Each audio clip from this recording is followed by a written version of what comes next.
Today's episode is sponsored by June's Journey. Find your first clue by downloading June's Journey today. Available on Android and iOS mobile devices, as well as on PC through Facebook Games.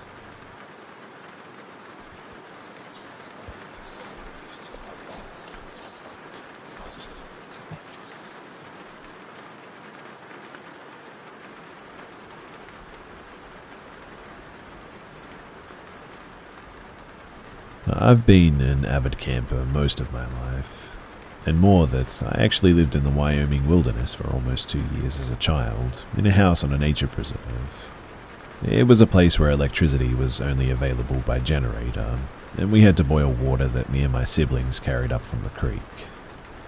All of this was before I was even 10 years old, and if there were emergencies, it would be at least an hour before we could get to help or help could get to us. I've hunted dangerous game before as well, not particularly proud of it to be honest, but it happened, and also seen some weird stuff in the desert. So when I say that I will not venture into the woods of the Cascadia mountain range alone, it's important to know that the wilderness doesn't frighten me easily. So I was 23 years old when a friend of mine, his name was Darren, invited me to a camping trip. The site was a place a few miles up a logging road, so about an hour-long hike from an already back road of a back road. It was just me, Darren, and his good friend Wade. The place was from the logging road about 10 minutes down a trail.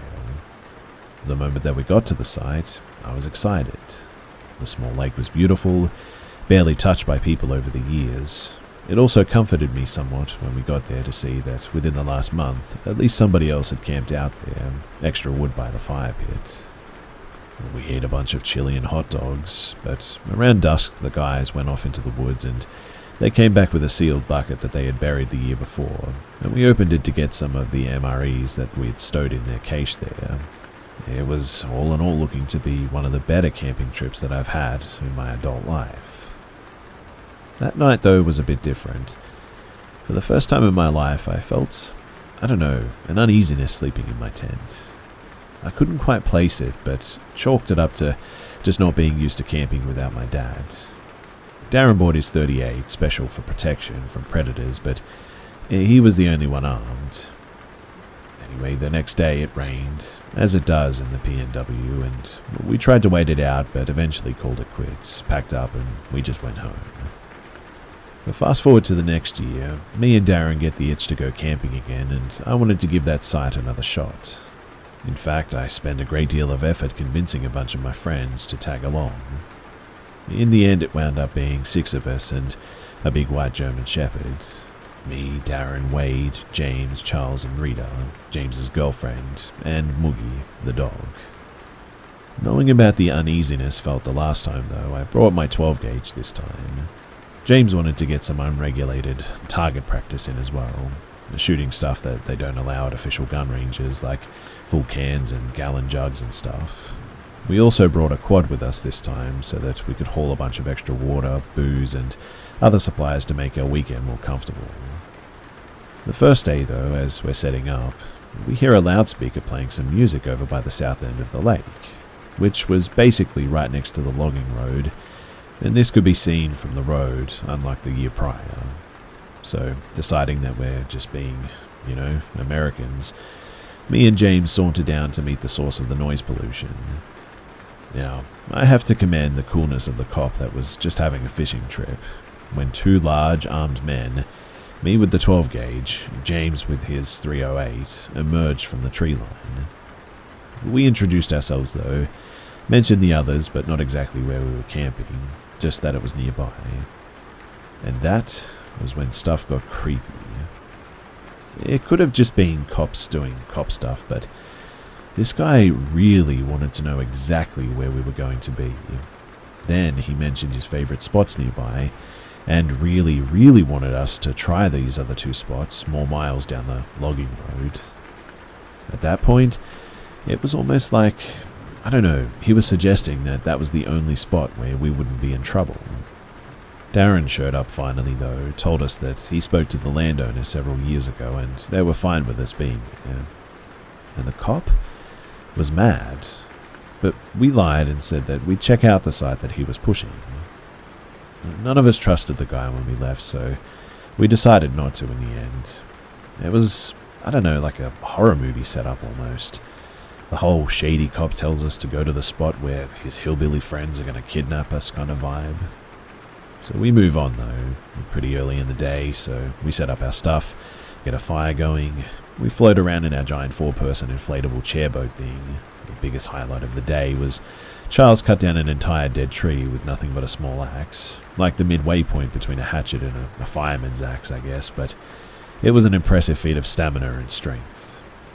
It was a good day leading into a good night, but right after it got dark, again, I just felt uneasy. The first thing that worried me was a couple of us heard something big splash into the far side of the lake. We thought maybe that it was Moogie, but he was by the fire at this point, his head now perked up and looking in the direction of the splash. Since we were pretty drunk, we thought maybe the floaty thing might just be compromised, so we went down with the flashlights to pull it out of the water and onto the bank.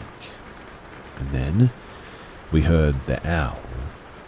Charles, Wade and Darren were already passed out by midnight. Rita was humming along by the fireplace with Moogie, and me and James were out getting some more wood so the fire would last all night, when we heard an owl start up its hooting. It was a cadence that I was familiar with in this area, but something was off about it. I have a bit of a gift for mimicking bird noises, so what I noticed immediately is the ending hoot was sort of off. It almost always sounds like the owl is rolling its R's as the final hoot of the sequence goes. James, not really as outdoorsy as me, says, "That almost sounds like a person, you know." We end up joking, listen to it a couple more times, then I do my own attempt at an owl noise. Silence. For a few minutes, just as I'm thinking that makes sense because of the noises, it starts up again. But not just one owl. Another started up about half a second after the first.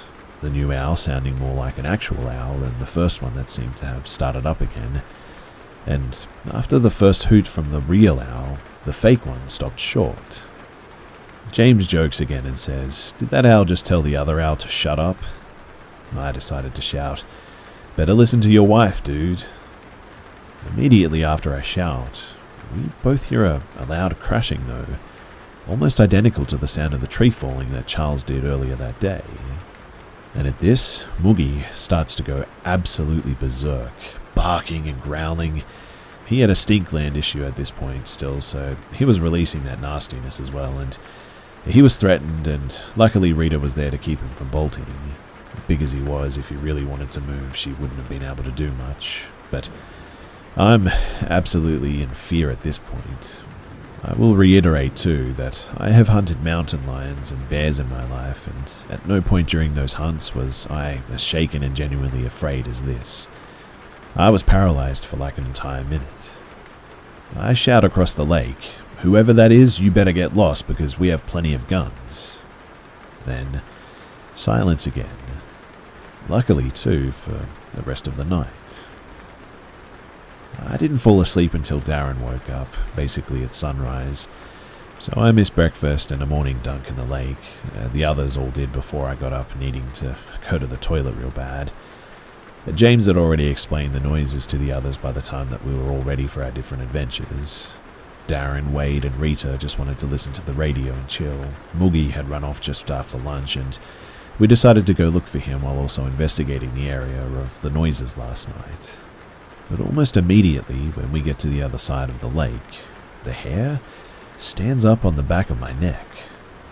Charles also feels creeped out, but he had an axe. I had a shotgun, and James also had a rifle and his .45 holstered on his hip. So we pressed onward, looking for probably a couple of hours. I was mainly trying to see if we could spot any trees that had fallen, but then we made it to the eastern bank of the lake, and we were camped on the western side. "What the?" Charles says, causing me and James to come rushing over. There, we saw what looked like a human footprint. Just one, but it was very clearly a footprint in the mud, even had a little pool of water still in it too. Now, to be honest, my first thought was Bigfoot, so I took off my boot and compared sizes. I'm a pretty big guy with pretty large feet as well, so it wasn't a surprise that my clodhoppers dwarfed this footprint when I put my own print down next to it. But what was weird was that the other print, where the pinky toe would be, looked like, I don't know, like another big toe maybe. We also found several downed trees, but none that looked recent, so we decided to go around to the North Lake and back to the others and do a sort of full circle around. Moogie was fine, and as soon as food smells filled the air, he came running back. And we all had a pretty good day again, to be honest. Drinking, feasting, and making fun of each other for being paranoid. We heard some gunshots a little close that day, and then called out to warn the shooters that there were people and animals nearby. The shooters of us actually went to meet the people, and all of us but Darren and Wade joined the old guy and his wife shooting at whatever we could. Part of me was thinking that anything that was lurking around here sure as heck would not mess with us now.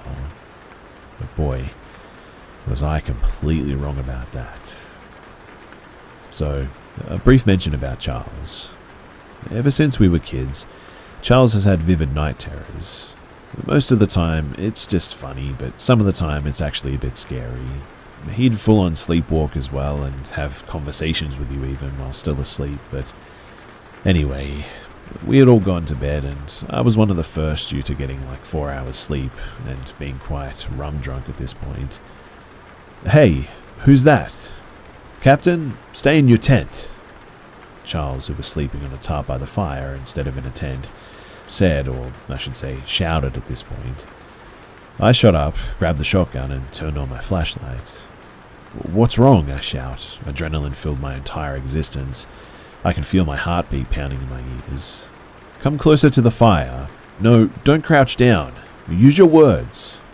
He keeps shouting, finally stirring awake James and Rita, who were in the tent closest to Charles. "What the?" James calls out.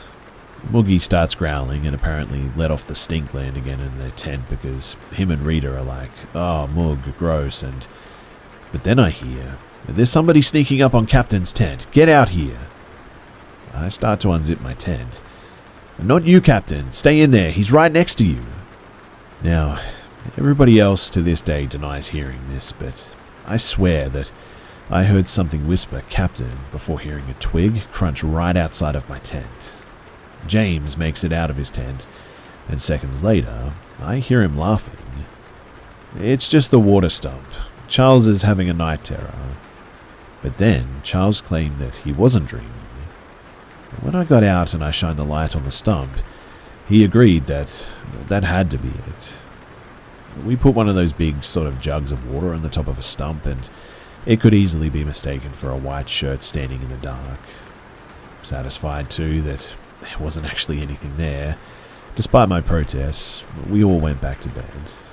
Charles stayed in the tent for the rest of the night, and I decided to spend the rest of the night on watch. That, though, was one of, if not the most terrifying nights of my life, because I heard more activity in those woods than I had heard before. Moogie, too, would wake up and barf multiple times as I'd hear twigs snapping off in the trees. Then I heard a really big snap that had to have only been about 10 feet away. At that, I jumped to my feet, whipped over to where the noise was, and shined my light. Now, I've seen enough deer butt in my life to know what I saw running from me.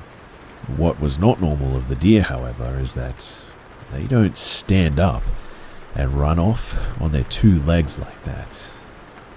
Moogie howled and snarled. I took aim, letting my light drop, and I just fired. I didn't care that it turned to run. I just unloaded. There were booms straight until I ran out of all 6 shells that I had loaded. Everyone else was freaking out and rushed out of their tents. I told them what happened, and after that, nobody went back to bed until the morning. Thankfully, nothing else happened that night, and I think Moogie refusing to leave the tent was what allowed the others to take me seriously enough. He was a brave dog after all, sweet, and if other dogs messed with him at the park, he knew how to throw down, but this night, he was different. The last thing that happened too on that last day was that Darren and Wade went to go bury the bucket after putting some fresh new supplies in it. They'd always known where the cache was buried because there was a different stump that they used as a landmark. And that entire stump was just gone. It was there when we retrieved the cache 2 days prior, but now it had vanished. No signs of it being uprooted, mind you, dragged or even disturbed. It simply was as if it just never existed. We genuinely all thought that we had just made a mistake too, until we found the hole for the bucket that we'd made before, still dug and with the little poncho stuffed in it. And that just made absolutely no sense to us. Well, I'm never coming back here now, so we may as well take this stuff with us, Darren said, and after that we all agreed and we all just left after lunch. So, that is why I will never go hiking in the Cascade Wilderness, at least without a firearm, and at least 2 other people who know how to use them.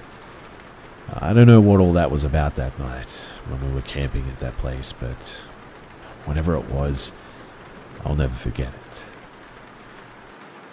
Some folks don't stop searching until they find the truth. And if you've got the eye of a detective, June's Journey is the game for you. Play as the intrepid June Parker and follow her story to solve the death of her sister. You'll hunt for clues in hundreds of beautifully illustrated scenes to uncover new clues in this thrilling murder mystery set in the Roaring '20s. I really enjoyed playing this game too in my spare time. It sort of reminds me of one of those old school finder books where you have to look for a bunch of different things or people. But the really interesting thing about this particular game is that you're doing this in the midst of a murder mystery, so you have to find clues that assist with solving a crime. I also really like some of the unique features, like the ability to build your own island estate with expansive gardens and beautiful buildings. But I especially love the contest for short stories, which allows you to even win some prizes. I know some of you listeners are pretty gifted writers, so for you guys, it's worth checking out for sure. All in all too, it's a really fun game that has kept me coming back for more during my downtime on my phone when I'm between tasks and chores and have a spare minute or two. I only started recently too, so I'm on chapter 3 now, and at the moment, I'm continuing with Claire and Harry Van Buren's homicide. It's free to download and is a great way to unwind if you enjoy puzzles like I do. So, find your first clue by downloading June's Journey today, available on Android and iOS mobile devices, as well as on PC through Facebook Games. So this happened 10 years ago now, but I still remember it vividly. This was when I was 18 years old and lived with my parents and siblings in a small town that was right near the Rocky Mountains in Canada. It was summertime and maybe about 11:30 at night. It was a clear night with good visibility too. We no longer live in that town, but we aren't too far from it now too. My friend, who was 17 at the time, also lived with us, and she was with me and saw what I saw as well. So, at the time, my family and I were part of what we have now come to know as a cult. This is relevant to the story because it was why we were out late, and my parents' door was locked as well.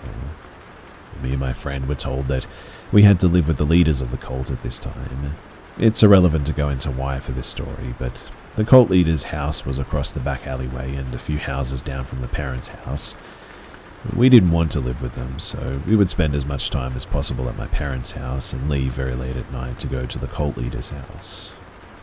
Like I said too, it was around 11:30 at night, summertime, clear night, when we leave my parents' back door to head to the cult leader's house. And my mum locks the door behind us, turns off the lights, and I assume goes to bed. My friend and I walk out through our backyard and are in the alleyway. Our backyard has no fence to it, it just goes straight into the alleyway. But we turn left as the cult leader's house is a few houses down and across the alleyway, with a sort of slow incline and a bend. I'm hoping that makes visual sense, but behind us, the alleyway stretches a good 5 or so houses back, straight. And right as we step into the alleyway, we hear garbage cans from behind us, about a few houses distance behind us, being knocked around. I can only describe this like, imagine someone clumsily knocking into them and trying to stop them from falling down. but they keep knocking them in any case. Because we live right near the mountains, we're used to a ton of wildlife in the town. Bears, cougars, sometimes even moose. So my initial instinct is that it's a bear and we've startled it while it was getting into someone's garbage. I immediately panic and am wondering if we go back through the yard and bang on my parents' back door that's locked, or if we make a quick break for the Colt house because it's most certainly unlocked.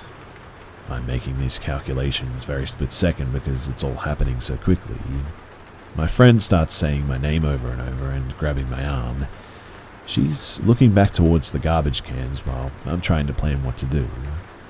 Then, all of a sudden, she screams and I look over my shoulder without really any time to think or process at all. And then I see it. It was huge and flying. It swooped over our heads, maybe 4 feet above us, and continued up higher, maybe getting to about 15 feet. Again, no time to think, we were both just screaming and yelling at this point. But here's the kicker. It flew right towards the cult leader's house. It banked between cult leader's house and the house beside it, and flew out of sight. When it banked, we had a really clear view of it too, as the streetlights across the alleyway sort of illuminated it well. And I'll describe what it looked like and how, to this day, I just cannot fathom that it could be anything other than paranormal. So its wingspan was about 8 to 9 feet long, maybe larger even. It was inky black. I mean, just totally the darkest black that I can describe. I've never seen anything like it before or since, color-wise. It had no distinguishable features, no feathers, no head, no eyes, no beak, no legs, nothing. The best way that I can describe it, in fact, is that if you imagine sort of like a huge stingray, minus the tail and much, much larger, longer wings. My friend describes it like, imagine a shadow of a large flying creature, but a much more solid, darker shadow. It wasn't transparent. Like, if you touched it, you would feel it for sure, or at least you would think you would. Mind you, it made no sound, other than the smashing of the garbage cans, so it definitely was a physical being, and flew so beautifully, so smoothly, I guess you could say. The way it banked between the houses was so effortless, and with it being so large, it was impressive. Anyway, we were totally stunned, shocked, and really, really frightened. We stood there for a short time watching to see if it would come back, but it never did. Eventually, we gathered ourselves and decided to go to the cult house, even though that was the way the creature went, because the door would be unlocked. And when we got inside, we immediately went to one of the leaders. It was the woman. There were two, a man and a woman, and told her everything as best as we could, totally freaked out and shaken up.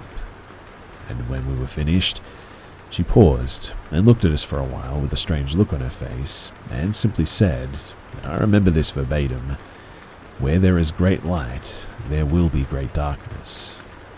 And then she just walked off. My friend and I stayed up for hours by the front door looking out, wondering if we would see it again, but we never did, and we never actually saw it again afterwards either.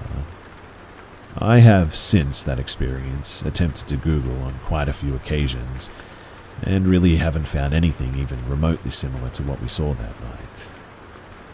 So, I guess my question for all of you guys is, has anyone potentially seen anything like this? Or does anyone have any insight? If you do, then I would love to hear from you. Also, thank you a lot for hearing me out.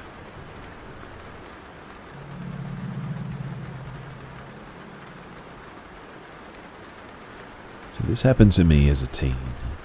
I must have been about 16 years old at the time, so maybe about 12 years ago. My sister and I were having two friends stay over for a sleepover one night. It was in the middle of the summer and we lived in a tiny town, actually a hamlet. It was surrounded by prairies, lots of farmland. My sister and the one friend, they fell asleep fairly early on in the night, but my other friend and I stayed awake chatting for a while. We had our mattress on the floor, right by the three big windows in my sister's room. We're on the second floor. These windows looked out to the street below, and then across the street, to our left, was an elementary school. The parking lot for that school was in the middle of our view, and then next to the parking lot, more towards our right, was a farmer's field. So we stay up chatting until 2:33 in the morning. Windows are wide open as there's a lovely warm breeze coming in. And suddenly, my friend stops the conversation and says something like, "Oh, who's that?" I follow her gaze and see that she's looking toward the farmer's field. I see two figures coming out of the field. It's obviously dark and they haven't yet come into the streetlights, so I can't make out any features yet, but I assume it's just some of the kids in the neighborhood. My friend and I continue to watch in silence as these two people make their way into the streetlights and start coming directly toward the house. Now, I really assume that it's someone that I know because there's a few teen boys that would often be out late and would come to the house and talk to me and my sister from the window sometimes. As they're getting closer, we begin to make out their appearance, and I was absolutely shocked at how they looked. These two individuals couldn't have been taller than 5 feet. They were identical in all features that we could make out anyway, and I mean absolutely identical. They were both Caucasian, white-colored. They both had totally bald heads, and they were both wearing the same long brown robe with a tie at the waist. How I would describe it is that they sort of looked like they were in monk attire, I guess. They honestly just look like little people. Even though they clearly don't look like anyone that I know, as they're coming towards the house, I begin to call out to them in a sort of loud whisper like, hey you, and then I start yelling out names of the different people in town that I know. I think I was in a bit of disbelief and thought that maybe it was a prank or something. All the while, my friend is totally stunned into silence. These beings make it just up to my parents' cars parked outside, so we have a very clear view of them at this point, and then they immediately turn on themselves and go back in the direction towards the field. They never once acknowledged my calls, too. They didn't even seem to look up. But they also appeared to be in discussion with each other, though my friend and I didn't make out any sounds coming from them. We continue to watch them make their way back across the road, and then, instead of going back into the field, they start walking down the road. We watch them until, well, we can just no longer see them. If you follow that specific road, it just leads to more fields, mind you, and away from any houses. My friend and I stayed up for another hour talking about what the heck we saw. She's a pretty devout Christian, so believes that it was demonic. Me, personally, I have no idea. It very well could have been demonic, I suppose, but it's also just so, I don't know, random.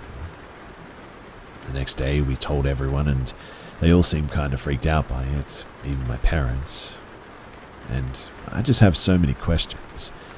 Like, why did they come towards the house, only then to turn back on themselves? I've wondered if they intentionally did it, like they knew that we were there and wanted us to see them or something. Why were their appearances absolutely identical? Why bald, short? Why the brown robes?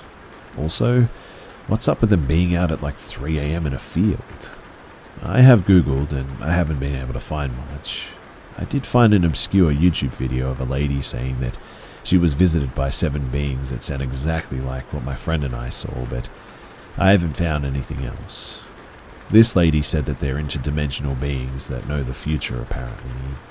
I don't know about that, but anyways, I would love to hear if anybody else has seen these beings or what your thoughts are. And thanks for listening.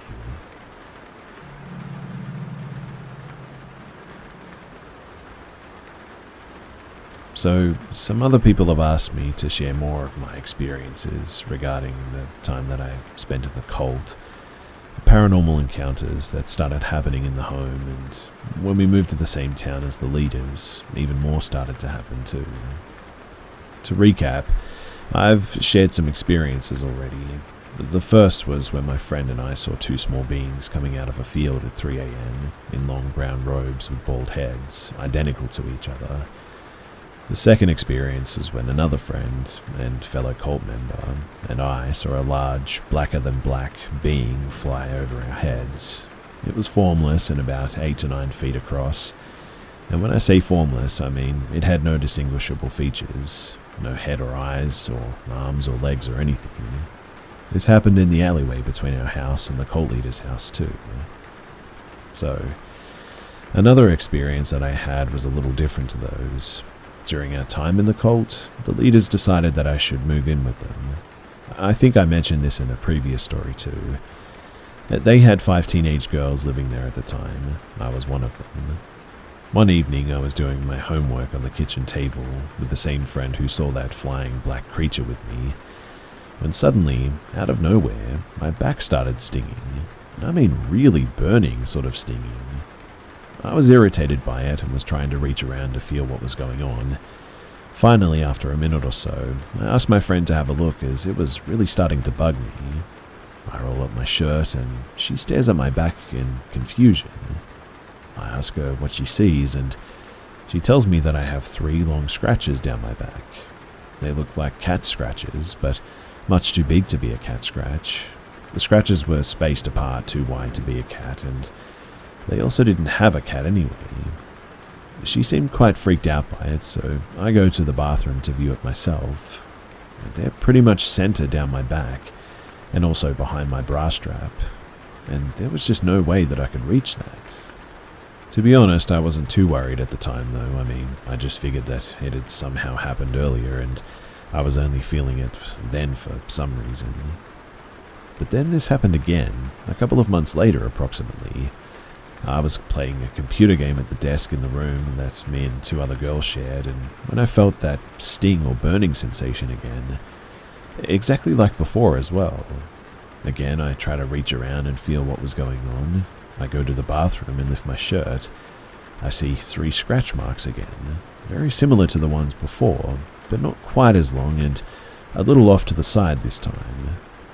I was a little worried this time, but told myself that it must be due to the clothing that I'm wearing or something. I put it out of mind and never thought about it until years later when I heard about this phenomena happening to many others too. The next one happened before I moved out. My sister and I were in her room in the basement. It was late morning. Next to her room is the utility room and then the stairs going up. Her bedroom door was closed and we were just chatting and hanging out in her room.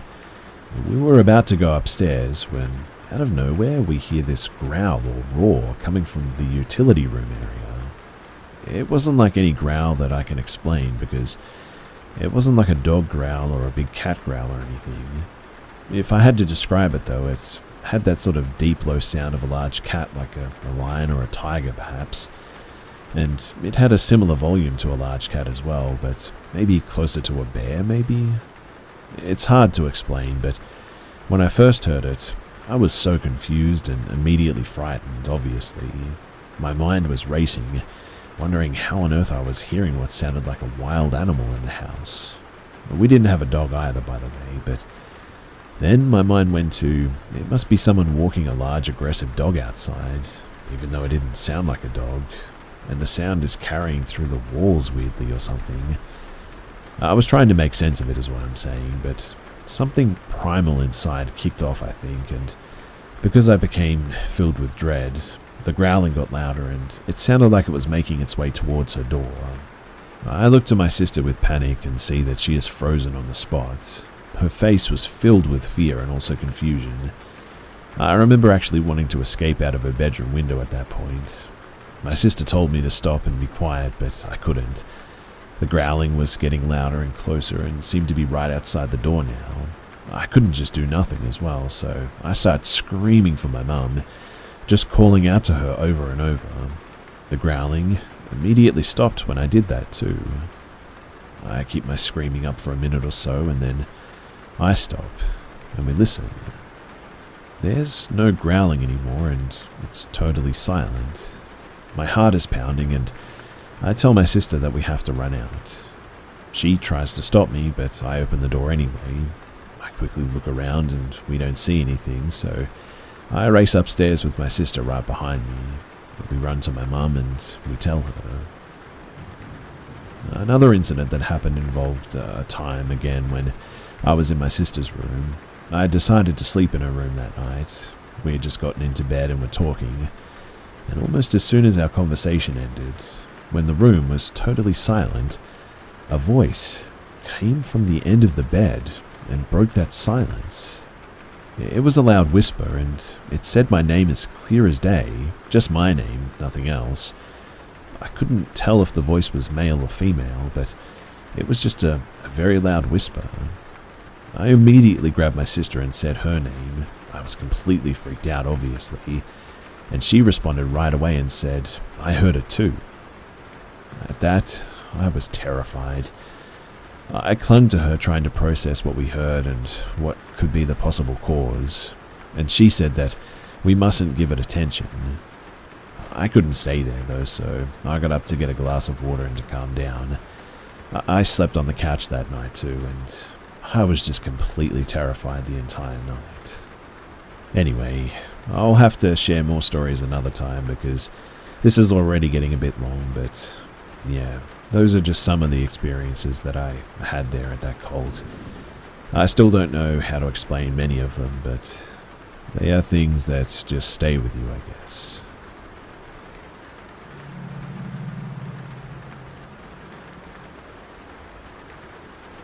About 10 or so years ago, when I was a teen and still living with my parents, a very strange and creepy thing happened. In this particular house, we had all sorts of strange things going on. Too much to include now, but this particular incident was really unsettling. It was very late at night, maybe early morning hours even, very dark outside. The whole house was asleep. I have 4 siblings. My brother's room was across the hall from my parents' room, and my sisters and I slept in the basement. My parents awoke suddenly to the sound of my youngest brother's voice, 5 years old at that time, screaming out at my dad, just yelling, "Dad, Dad, Dad," over and over again in a loud and terrified voice. My dad jumps out of bed and rushes to my brother's room. It takes him all of like 3 seconds to get to my brother's room. When he opened the door, the yelling suddenly stopped. He saw both my little brothers fast asleep. He gently whispered to the brother whose voice that he had heard and tapped him to see if he was having a bad dream or something, but got no response. My dad thought that that was kind of weird, but just chalked it up to some kind of a nightmare or dream response. He walked back to his room, but no sooner did he get back into bed, literally the moment that he sat down on the mattress, they then heard my voice, this time screaming out to my mum, "Mum, Mum, Mum," over and over again. They said that I sounded completely terrified, just like how my brother sounded, and like I needed help, and that it was exactly my voice, just like it was exactly my brother's voice. But this time, the sound was coming from outside of their open bedroom window, where the backyard and the back alley is. My mum and dad looked at each other, perplexed. My mum jumped out of bed this time and decided to come and check on me in the basement, even though the voice was coming from outside. She makes her way down, and I remember this part. She woke me up in the room and asked me if I was calling out to her. I was groggy and tired and thought that she was being weird, and of course I said no, and I fell right back to sleep. As she's making her way back up the stairs, she hears my voice again, the same terrified voice screaming out to her, but from the front of the house this time. She stood by the big front window in the living room and looked out onto the street, but there was no one out there, not even a car driving by. It was totally still, and the screaming suddenly stopped. At that point, she knew that there was something sinister going on. She went back to bed, and her and my dad talked for a bit and prayed, and then they went to sleep. They didn't hear the voices again that night, but the next day she told us what happened, and obviously we were pretty terrified. She said that it was uncanny, the likeness to mine and my brother's voice. I even did an impression of what the voice could have sounded like, and my mum said yes, it was the exact same tone, sound, everything. So, I'm wondering if you guys have any theories as to why this happens. why these mimic beings take an interest in people. My gut says that it's just to mess with us and scare us, but I am curious as to what others think.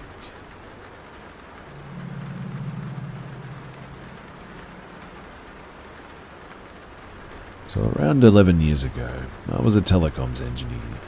The normal day went to a few residential houses, either fitted or fixed phone lines. Everything was no different from any other day. But then I downloaded my next job and I got a 20-line installation.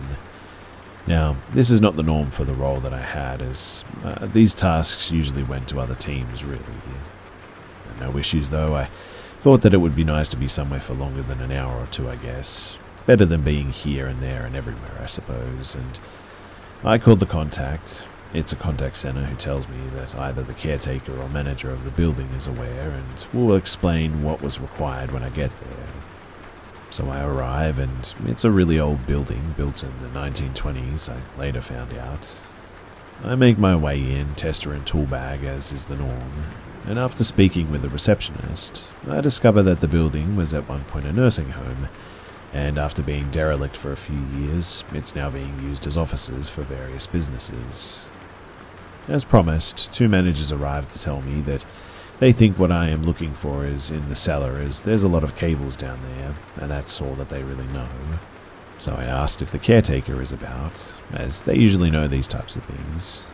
I was told that he wasn't, as he was ill, but due back in the next day or two. I follow this man and woman to a number-padlocked door, and they open it, tell me the code, and on the other side of the door is a stairwell that just leads down to the cellar. So as we get down there, the light is pretty poor. In fact, it's really poor, I guess, but I have no chance of working like this, and I mean, there were lights, yes, but you're talking to pendant lights that weren't really great, and understanding this, the woman tells me that they have hanging lights, so no issues.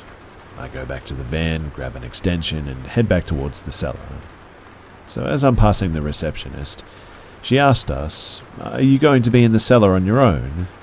So I just replied, "Yeah, sometimes you have to, but if what I'm looking for isn't there, I won't be for long, I guess." She laughed, but told me, "Better you than me. Nobody likes going down there, even for storage space."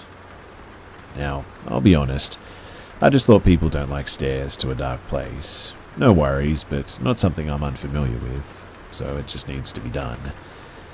And after a quick look around with the make manager, we find a socket. I sort the lights, and yep, there is the DP that I'm looking for, but it's an older sort of solder block, no good for broadband, so I let him know that this is going to take a bit longer, and this is even before knowing where these 20 lines need to go. He just agrees and shows me where the office fitters have left all the cables for the clients, which to my relief was in the cupboard behind the receptionist. So all set, knowing what I know, I now crack on. I'm testing all the lines, and it's going pretty well. I've more than half gone through all the cabinets and a few shy, but I know the area and know from there I can get them through, as it's got 200 pair cables that run through it. At this point, it's around 4 o'clock, and I don't have the blocks that I need on the van, so tag up the cables and turn off all the lights on my way out before closing, and lock the door on the way out too. I sign out and tell the girl at the desk I'll see her tomorrow, and I leave.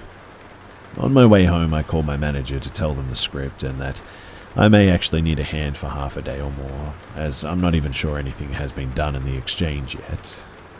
The next day, 8 a.m., I get a call from one of the other lads who tells me that he's with me all day, and that's all that he knows. We sort out a roll each, and I'll push the pairs from the box to the cab, and you do the cab and exchange if needed, and then it's just a case of fitting the box and running a large internal cable from the box to behind the receptionist. I make my way into the building once again, open the door with the code, and to my surprise, all the lights are on. Now, I am 100% sure that I turned them off, so I'm guessing one of the managers may have come to check if I was still there and left them on by mistake. I go down and do what I need to do and leave to push through the cables outside, call my mate, and he's getting them by one, and so it's all going well. I finish up and I head back to fit the block.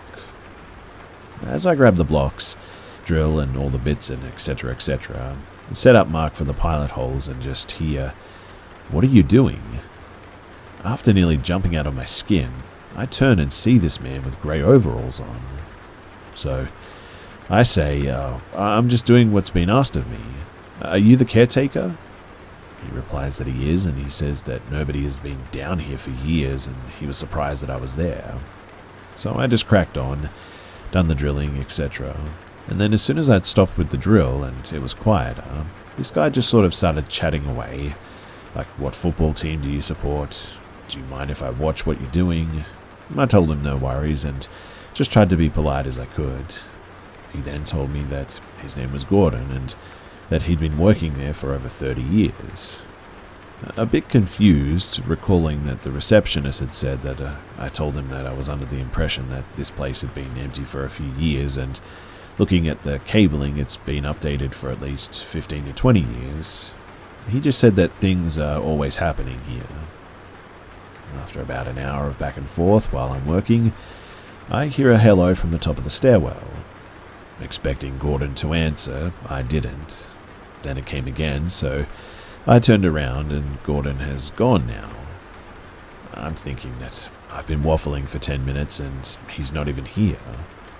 I pop up and it's one of the managers asking if I'm expecting somebody, another engineer. So I apologize and explain the phone signal isn't very good down there, so he probably hasn't been able to get a hold of me. All cleared, he comes down, we chat for 5, and he tells me that we'll start at the receptionist stand and work to me while I finish. After a quick toilet break, I go back down and I'm in the final stages now. I'm just putting phone numbers to pairs as for when my mate gets there, we can connect the test and go. As I'm doing this, I hear, "Sorry about that." Again, out of nowhere, it's Gordon. So I just acknowledge it, call him clever, and make a joke that if they can't find you, they can't ask you to do anything. I continue for 5 minutes, and I've done all that I can, so I tell him that I'm just heading up to assist my mate, and we'll be done soon and out of the way. Gordon then told me that he liked the company, and it's been nice to talk. I felt saddened at this point, thinking that he was maybe treated poorly by people that I'm in the building with. So I just said, "Of course, mate. Costs nothing to be nice and have a chat." So I go up the stairs, leaving Gordon down there and help get the cable through a void and into the cellar. 10-20 minutes of trying to fish it through, we got it and we go down, and Gordon is not around and we finish. My mate tells me it's time for food and he'll go to the chippy and meet me back at the yard, as I tell him that I just need a few signatures and to make sure the lights go back on so that I can get my extension lead. I get what I need from the manager's signatures and show him where the link is behind the reception. I inform him that I need to get my extension lead, so are the lights okay there for now and all that?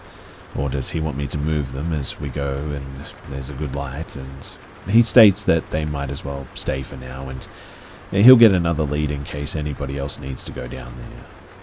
I head down and start unplugging the lights, and Gordon appears again, telling me that he didn't realize the lights were mine, as he wouldn't have touched them. Straight away I thought, so that's why they were on this morning. But then it dawned on me that the door, it was locked. I asked him if he came down yesterday evening, and he said, "Yes, of course, I'm always here. It's where I'm needed." Confused and just wanting to disappear at this point, I said, "No worries, nice to meet you," and I place my hand and put it to shake out. He just raises his hand and says, "Hope to see you soon." So that was a bit weird, but I left, signed out, and thought nothing of it. So weeks go by, and I get a call from our control asking if I can return to this address as one of the lines isn't working and it's high level. So I say, yeah, no worries. I get there, say hello again to the receptionist. I asked if I could just check behind her first before having to go into the cellar. With some joy, it ends up being there. It just needs to be put on properly. And as I'm sorting it out, an older guy, he asks me if I was the one who was there last week. I say yes. He apologized and stated that he was the caretaker and had to take more days off than planned. I just told him, "Oh, don't worry about it, man. I'm sure Gordon will tell you where everything is." And as soon as I said this, He just looked me dead in the eyes and said, "What did you just say?" So I said, "Gordon. He told me that he's the caretaker here." This guy went absolutely white and just asked me if we could talk outside. So, of course, I followed him, and he simply asked me if I believed in ghosts. Then he told me that before this was what it was today, it was a nursing home, and the old caretaker, his name was actually Gordon. He knew this as when the building was taken over, he found an old desk to do lists and letters and requests for a Gordon, and there was a sign on the door which said caretaker, and where this desk was, that door led to the cellar. I immediately rubbished this, obviously, and started laughing, thinking him and his mate were just pulling my leg. He then asked me, though, if he was wearing overalls, which I replied he was. He just sort of looked at me, dead in the eye, and said, "Listen, mate, I'm not lying. Gordon passed away years ago, supposedly on the job. I just thought you should know, and it's not something that's considered funny, telling me that he has been mocked as he has also seen Gordon, but people just have never believed him. And I never really said a thing to anybody beyond that. Until one night, fishing with a friend, and just like he said, he thought that I was just messing around. But I know what I saw, and I know what I heard. I don't normally tell this to anybody, as it's just not really worth the ridicule, but after this experience, all I can say is that I guess ghosts or spirits, they're real.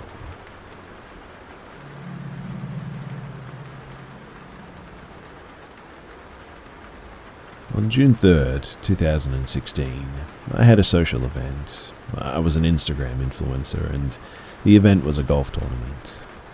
I posted on social to ask followers to come, so when he showed up, it didn't surprise me. Sure, the tickets were $250, but for some reason, that didn't click with me. It was a drinking event as well, and he showed up at least tipsy, but having a good time. He was also an Instagram model who I knew online. He asked me on a date for after the tournament. I was a single mum, and because of the event, my parents were watching the kid until the next day, so I said sure. We went off on the date, went to a bar and grabbed some food. The man was handsome, but mostly charming as heck. We had a beer, and then in his car he offered some weed. I rarely smoke, but decided what the heck that day. We hotboxed, then went off to a bar, and he was friendly with everyone and made me laugh quite a few times. Then off to the liquor store for more alcohol, and finally to his house. I was drunk and high, so it was easy to sleep with me. He had a bunk bed, and I remember him being on top and being very selfish and aggressive and being scared. I didn't stop him out of fear, though, and he had driven, and my car was still at the golf tournament location, and we were far too far for me to afford an Uber back to my car. The next morning, I went to the restroom, and afterward I noticed a long pipe coming from the toilet after I flushed. He came out upset because it was to water the weed him and his roommate were apparently growing, and I didn't know, or as too drunk or high still to click. I apologized deeply and was just honestly a bit scared. We came downstairs though, and I looked at the walls and the decor for the first time, and there were knives and weapons used as decorations all over the house. I waited for him to have breakfast and drive me back to my car, trying not to show my panic. In the car, I knew that I needed an excuse that wouldn't hurt his feelings, so I told him that I had a blast and I'm really bummed because I really like him, but my child's father passed away when he was 1, which was true, and I can't have CPS take him away because I'm around someone growing weed and all that. I told him that I didn't care about the weed and didn't want him to change, so it was a bummer, but I let him make out with me one last time as he dropped me off. I was shaking as I drove off because of the vibes, but the very next day, after he dropped me off, he met a girl that was 10 years our junior, and an 18-year-old mini-me, pretty much. He dated her for 3 weeks, she dumped him, and apparently he stalked her like crazy. So much so that he was arrested a few times. In September of the same year, he gets out of jail the last time, and he heads to a bar, meets a girl there, and takes her home. And he ends up murdering her, and it is an absolutely gruesome story what happened to her. He's currently serving life for his crime, and I get flashbacks all the time about how that could have easily been me.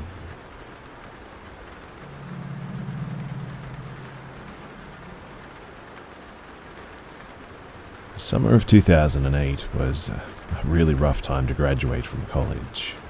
I had just spent 4 years getting a degree, only to find out that the job market had all but dried up. As bummed out as I was about being unemployed for the foreseeable future, I found a deep appreciation for backcountry camping and hiking that summer. Growing up in the Rocky Mountains and graduating from a college in western Montana, I was not a stranger to hiking or camping. But that summer, it became an escape to the point of almost an obsession. Going on daily hikes and camping beneath the stars really helped my mental health while I worried about my life's purpose and my future. It was June though, and seasonably cold, wet and cloudy. The daytime highs barely touched 50 degrees, and at night it dropped below freezing. Despite the weather, I had planned to hike around the Anaconda Range that week, and I was going to let that deter me. My plan for the week, funny enough, was to hike from Storm Lake, over Storm Lake Pass, and down to Upper Seymour Lake. Storm Lake, actually an alpine reservoir, is a challenge to get to, and requires a 4x4 pickup and some skilled driving too. The road is a narrow 2-track winding its way through the thick pine forests. The way was slick with rain, but I made it to the top with little heartburn. I set up camp on the north shore of the lake, and I decided to do some fishing. The fishing, it was miserable. It was cold and nothing was biting. But the best thing about bad fishing is that my thoughts were free to wander while I sat on the shore. The rain was a constant light drizzle and created a natural white noise, which was nice. Time passed and my daydreams were cut short as a low rumble from up the canyon overtook the sounds of the rain. The rumbling was not unlike a distant diesel engine, I guess, but there are no roads that go beyond where I was camped. No machinery or vehicles could be up that canyon too. Maybe it's a plane, I thought, looking up in the rain clouds. But the sound wasn't getting closer or further away, and the sound was above me. It came from beyond the lake and up into the canyon. The sound was sort of stationary, I guess, and constant. This was most certainly not a plane or a truck or a bulldozer. And while all of this wasn't outright scary, nevertheless my hair stood on end while I sat there listening. After 20 minutes, the rumbling faded away and I was left again with only the sound of the raindrops. Soon enough, I caught a decent-sized trout, cleaned it, and I headed back to camp to get ready for dinner. The fish cooked up fine, but to be honest, I hate trout, so... it's edible, sure, but totally unappetizing, for me anyway. They just taste like mud, I guess, and I ate as much as I could stand and tossed the rest into the lake. Building up my fire for the night, I sat back to enjoy the evening with a bit of whiskey. Night came fast, too. The mountain ridges put the sun to bed early here, and the rain clouds obscured the starlight as well.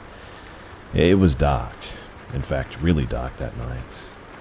The sounds of a crackling warm fire and the rain bouncing off my tent were a great comfort, and starting to lull me to sleep. I reminded myself that I needed to build up the fire before bed, so I walked over to my pile of scavenged firewood and grabbed an armful. But being away from the fire's crackling for a moment, I could pick up that all too familiar rumbling rising in the background again. It was growing louder than before and closer as well. I thought to myself that I may have had a few too many pulls of whiskey and was tired and grouchy. This noise was ruining my camping trip and my buzz as well. So frustrated, I yelled into the blackness of the night, "Hey, shut up!" And like a switch being flipped, the rumbling stopped, and so did the rain. I will admit that at that, my heart skipped a beat. I realized that that was not a convenient coincidence. There was an intelligence out there, something sentient, observing me and responding to my screams, and I wasn't getting the most positive vibes from it too. I threw all the logs on the fire and I retreated back to my tent. More on edge than ever, I just sort of sat there, listening to the fire crackling, to my rapid breathing, and beyond that, the silence of the darkness. Before this moment, I had felt alone but safe. Now, I felt alone and vulnerable. Beyond where the firelight faded, I felt as if there were a million eyes in that dark, watching me. My paranoia began to subside when the rain suddenly started again. Not a drizzle, but a massive downpour too. I was glad that I had built up the fire, or it would have been snuffed out for sure. Unfortunately, though, my tent was being pushed down by the force of the storm. I thought about bailing to the truck, but I knew that I would be soaked to the bone instantly. Risking injury or death over getting wet is the kind of logic only whiskey can produce, right? I could feel the rainwater pooling and moving under my tent. This storm wasn't letting up. The urge to get into the pickup and drive away was even more tantalizing. I could get my stuff tomorrow in the daylight and spend a few nights in town, but I'd had a bit too much to drink. Driving, especially on that slick, muddy 2-track road, would have been a death sentence for sure, I thought. But I still needed a safer place to sleep than a wimpy tent. So, grabbing what I could, I ripped open the tent flaps and I ran for the truck. I was soaking wet by the time that I settled into the driver's seat and locked the doors. Turning the heat on full blast, I hoped that would dry me out. It was going to be a miserable night though, so I reclined my chair and tried to calm my thoughts with deep breaths. The rain wasn't letting up. I was warm from the heater, thankfully, and I was riding the crest of a good whiskey buzz. The fire was still raging despite the rain, and kept the campsite well lit. Now, I remember the truck's clock reading 1:06 a.m. Then I blinked. It was only a moment, but when I opened my eyes, the rain had suddenly stopped. In fact, it was foggy and quiet. The once raging campfire was now just embers. And the weirdest thing was that there was morning twilight to the east. I instantly looked at the truck's clock and it now read 5:45 a.m. It was morning. That couldn't be right. Almost 5 hours gone in the blink of an eye? I must have passed out or something. My head was killing me all of a sudden too. To be honest, I didn't feel like I had drank that much to justify that kind of hangover. I turned off the truck and I stepped out to survey the night's damage. My tent was now completely flattened. The tent poles were shattered to pieces. Everything was soaking wet. And smothering the remains of the fire, I dragged all my junk to the pickup and I tossed it into the bed. My hike over the pass wasn't happening today, that was for sure. It was around 6:30 a.m. though before I finished picking up camp, and as I climbed into the cab of my truck, I then heard that rumbling again through the morning fog. As soon as I heard it, I drove out of there as fast as I could down that muddy bobsled track of a road, not once looking into the rearview mirror either. I have never been back to Storm Lake, and to be honest, I probably never will.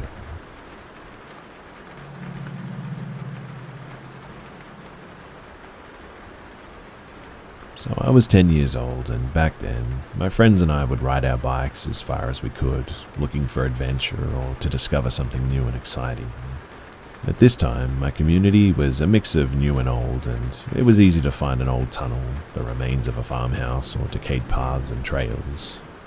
So, we set out that summer day with one extra boy than the usual crew. I had not formally met with him yet, but nevertheless we headed out on our bikes. We came across an abandoned house near a farmer's field and forest. We started to explore the premises, and we decided to settle here for a while. We walked in, checked things out, and were just sort of hanging out and sharing our findings. But at some point, I started to hear the sound of rocks or gravel, something like that, being moved through water, sort of like slurry, emanating from the basement. I thought that it was my friends playing in the house, and so I briefly ignored it. But suddenly there was wailing, and the sound of gravel was getting louder, like thrashing, like someone was throwing rocks of gravel or something. Frozen now, there was no way that my friends could make that noise. Then, all of a sudden, quite fast talking surrounded us. My one friend started to cry uncontrollably. His brother, a pretty brave kid, was preparing to protect his brother. Together, we could see inside the house's front hall and stairwells. The new boy was giggling and gesturing us to come downstairs by waving us in with his hand. But we stood there, dumbfounded. How or what was making that noise? How did he not know the immediate danger that we were in, that he was in? I wanted to get him as I thought that this was possibly his last moment on the planet, but I watched him return up from the dark stairwell leading to the basement. He was still giggling and mirroring the exact same motion. He returned again downstairs and out of sight. We screamed at him not to go, but he kept doing the exact same thing, just over and over again. He was actually sort of speeding up too, like 2 times and 3 times faster. The noises from the basement I can only really describe as just pure despair, like an agonizing, painful and doom-like quality, but they were human for sure, or at least human-like. We screamed at this guy, though, that we're leaving, and it seemed like he was coming outside with us. Frantic, we just started biking as fast as possible, petrified with fear, and I didn't look back. It was dusk now, and we had no time to reconvene, so we separated immediately and went home before we were grounded. I asked my friends the next day if anyone saw the other boy, and they responded that they thought that he was somebody else's friend from our group. We ended up talking for a little while, and we discovered that we didn't even know his name or where he came from, and after that, we actually never saw him again.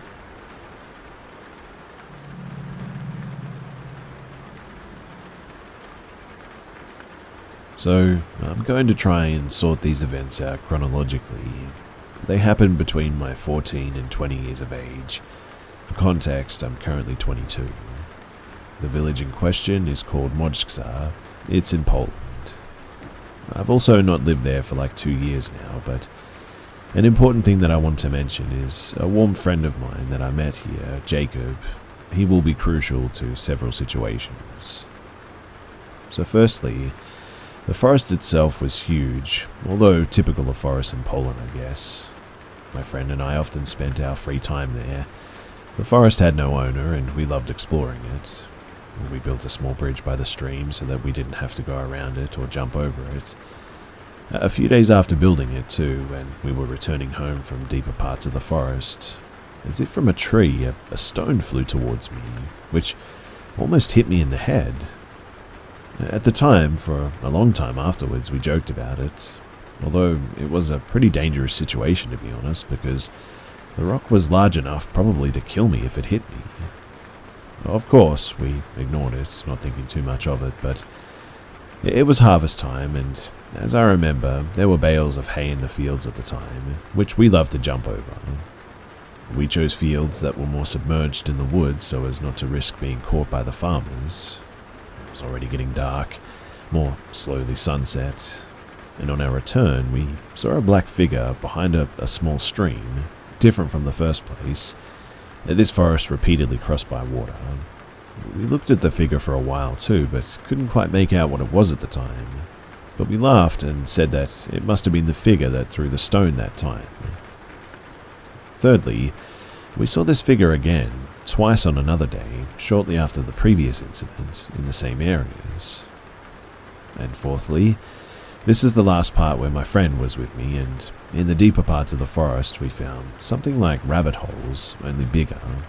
We have seen rabbit dens quite often here, so I doubt that we would have been wrong, but nearby we found a travelling suitcase with strange things inside. From that moment on, too, my friend stopped attending this forest. I think something must have spooked him. I myself enjoyed running through the forest in other parts of it, especially in the evening. I came across a phenomenon that I would mostly describe as earth-breathing, I guess you could say. In a certain area, the ground regularly rose and fell, and it was really cool to watch. But this is where things started to get weird. I covered my running route as usual, but on this day, I turned back. While running, I heard an unnatural growl from the bushes. Over the years, I've clocked wolves or foxes, but this sounded really different to that. There seemed to be nothing in the bushes too when I looked, but preferring not to tempt fate, I turned back and I went home. The growl itself was deep though and very bassy, and lastly, and probably the strangest thing, I was already of age and it was dark. It was one of the few trips after dark that I took, and I don't even remember what for, to be honest, but passing a long path in the woods, I heard not far away, but in the denser part of the forest, a kind of, I know this is going to sound weird, but choir, something like church singing. I'm not an expert, but it sounded like it was in Latin, and so I ignored it, and going back after this time, obviously, I didn't hear anything anymore. But years later, my friend and I came to the conclusion that there was probably black masses or something of that nature going on in that forest. There were also often very suspicious cars hanging around in the area for years, and I'm not a big believer myself, but to be honest, it is a possible explanation. In the end, who knows what actually all of that was, but I don't think that I'm going to go back there, just in case.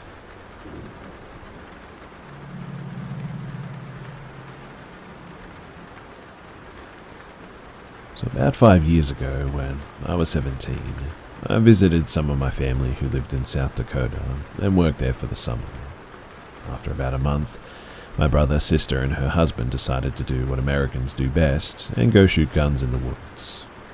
I had to work an evening shift, so it was decided that we'd go after around 10 p.m.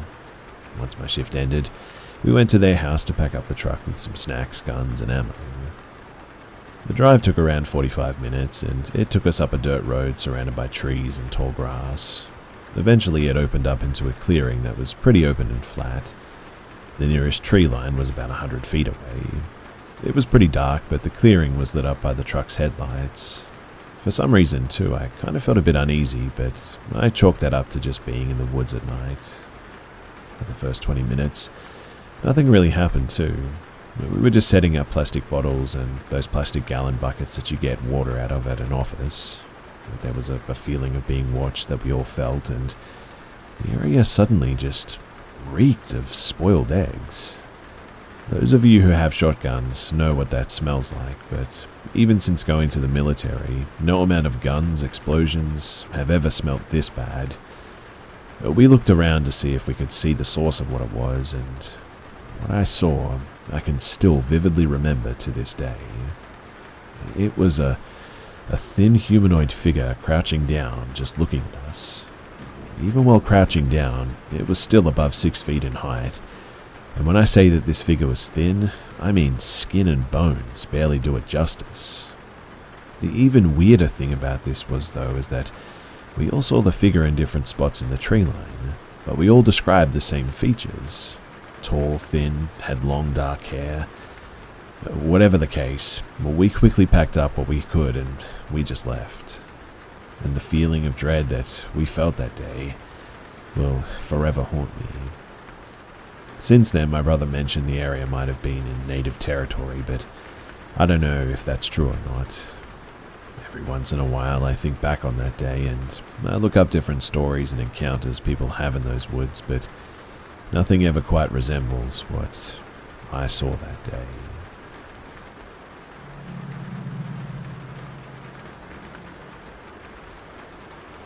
In April 2019, I was an exchange student in South America. I went on a trip to the Amazon with a group of other exchange students. And while many strange things happened, I would like to focus on two in particular. So at the time, I was 18 years old, tall and thin and white with blue eyes, mentioned just because I always stood out as a tourist. I was fluent in Spanish, allowing me to talk to locals without misunderstandings. The first incident occurred on our first night or morning in the Colombian or Brazilian town of Leticia. We were all staying in a hotel, and it had a really strange vibe. I didn't feel comfortable, and neither did my friends. The hotel staff were staring at us like creeps, which made it even more scary. During breakfast, I overheard other exchange students discussing a missing phone. I offered to help locate it using the Find My iPhone app, and we were able to track it down to a really sketchy part of town. The police accompanied us to the location, and we found the house where the phone was. The family denied involvement, but their behavior and the fact that the phone signal was coming from their place made it clear to us that they had probably stolen it. They came out with knives and machetes, yelling and staring at us. It was really intense, and I felt a shiver down my spine, and I had a very strong gut feeling that we needed to leave.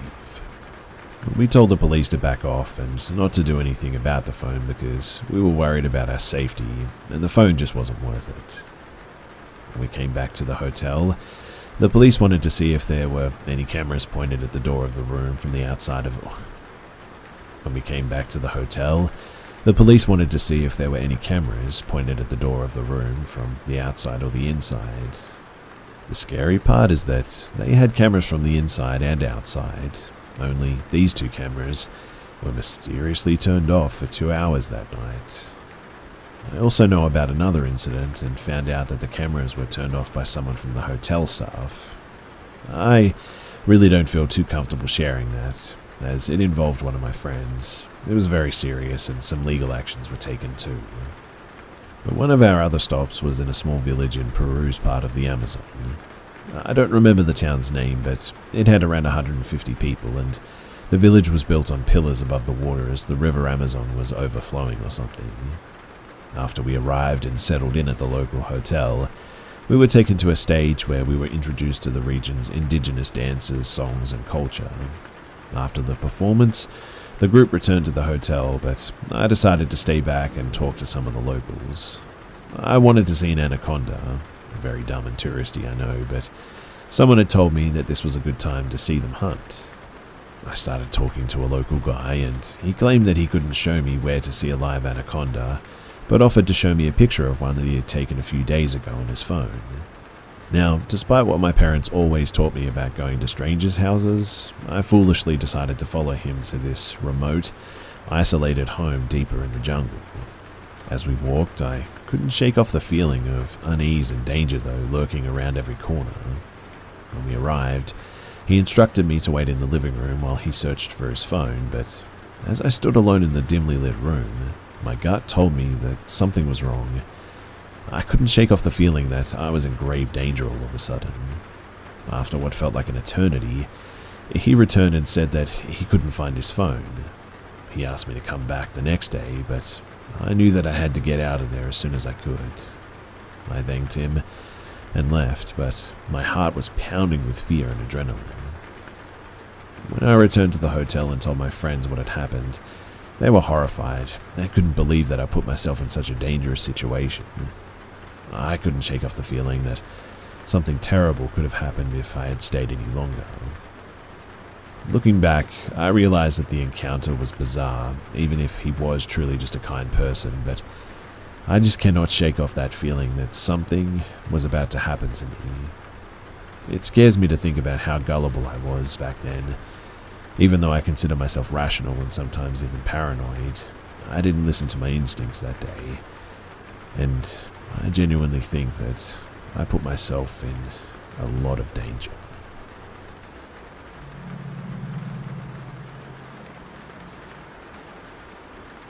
So for some context, I live in a major city and currently I don't do a lot of driving due to ongoing issues with my car. Plus the pandemic has made me turn to more delivery apps in general. But the other day, around 1 PM, I decided to order some lunch after doing a lot of cleaning. I placed the Uber Eats order and found something to watch while I waited for the food. Within a few minutes, a driver accepted the order and I noticed right away that the driver, Anthony, was on a bike, and didn't have a profile picture or any deliveries on record. At first, I wasn't really alarmed, to be honest. I was sort of amused, like, oh wow, I guess I'm this person's first ever customer. But then a full 30 minutes passes with no driver movement on the app, and at this point I think that maybe something is glitching out or the driver is stuck or something, so I contact support via the chat option, and they ended up assigning a new driver because they couldn't reach the first one. Odd, but whatever, right? But now is when things started getting a little weirder. The new driver assigned is in the exact same spot as the original driver was, and they're also on a bike, also have no profile picture, and have no prior deliveries as well, and this driver's name was Lori. I let another 20 minutes pass with no driver movements before I message them myself and say, "Hi there, are there any issues with the order?" The app shows that the driver saw the message, but no response. All this time I'm checking to see if Uber Eats is maybe experiencing issues. None that I could find though. And at this point, while I'm definitely weirded out, I'm mostly just hungry, so I contact support again to request some assistance. They reassign the driver again and apologize for the inconvenience. Same deal, they also tried to contact the driver with no response. And finally, the third driver assigned is the exact same scenario. Same spot, on a bike, no profile picture, no prior deliveries. Only this time, the name is Robert. And before I can react and go about cancelling the order at this point, because I'm tired of dealing with this, he suddenly has my food and immediately messages me the following: "Hello, have your food, what's your number?" And I respond right away with, "I'm not super comfortable giving my phone number out when you can just message me here." And he responded again with, "What's your number? Be there in 10. How old are you?" At this point, the alarm bells are going off, and I contact support immediately to have the order cancelled and get further assistance. I get connected to Uber's safety team, who informs me that the order has been cancelled, I'll be refunded, and started taking down the details of the strange interactions. As I'm giving the woman on the phone the info that she needs, I'm starting to calm down, thinking that this was just some creep or something went wrong, and that's when I hear a man's voice at the front door. "Miss, I have your food." And I can't even describe the chill that went down my spine because of the way that he said it. Making things even worse, the Uber safety woman on the phone with me heard him as well and goes, "Is that him? We cancelled the order though." I poked my head around the door. The main heavy door was open, metal screen door was closed or locked but allowed us to see each other. I get a look at him though, and when he saw me on the phone, he went from smiling to looking absolutely furious.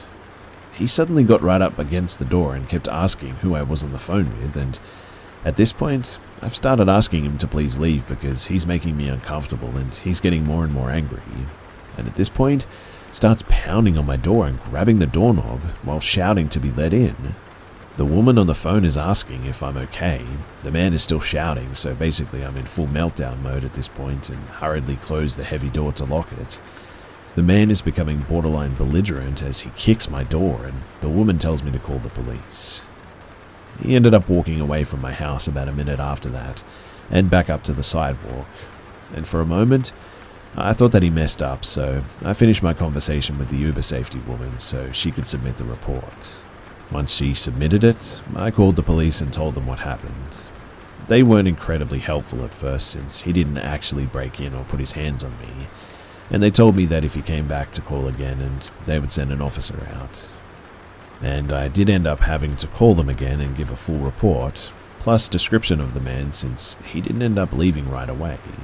He stayed in the neighborhood for almost 20 minutes in fact. According to one of my neighbors, after she heard the yelling, she saw the man that I described walk back up from my house to the sidewalk and hop into a truck with another man in the passenger seat. And they apparently just sat there staring at people walking by and being incredibly sketchy. And that's when she walked back towards my house and asked me what had happened. Luckily, she was able to give myself and the cop a description of the vehicle and the other man as well. But basically, this was a very bizarre and uncomfortable experience, and I wanted to share it, maybe to see if anyone else has had an experience like this. because honestly, I'm still pretty shaken up by it, and will be avoiding delivery apps for quite a while after this.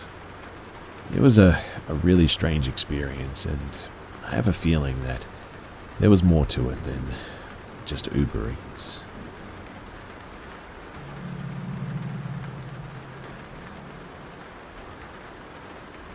So yesterday, I was on my way back home with truck parts that I had picked up and did what I do a lot of times. I opened up my map on my iPhone and started checking the countryside roads for any cemeteries that I wasn't aware of. I go to them and walk through and record audio and video for my own records. I located one on a narrow side road and went to the area, and when I got there I discovered that it was on private property and would be a 10-minute walk through the field to get to it. Not wanting to upset the property owner or get in trouble too for trespassing, I went to a house that was next door back a long gravel lane. As I got closer to the house, it was obvious that it was not being lived in. It was a huge 2-story farmhouse that, in its day, would have been quite beautiful, I'm sure. I decided, though, to go ahead and knock on the door. I have seen people live in worse conditions and wanted to at least make the effort to knock on the door. I'm not going to lie, though, this place was unkempt and had a pretty creepy appearance. Tattered curtains on all the windows, a few windows had been broken, etc.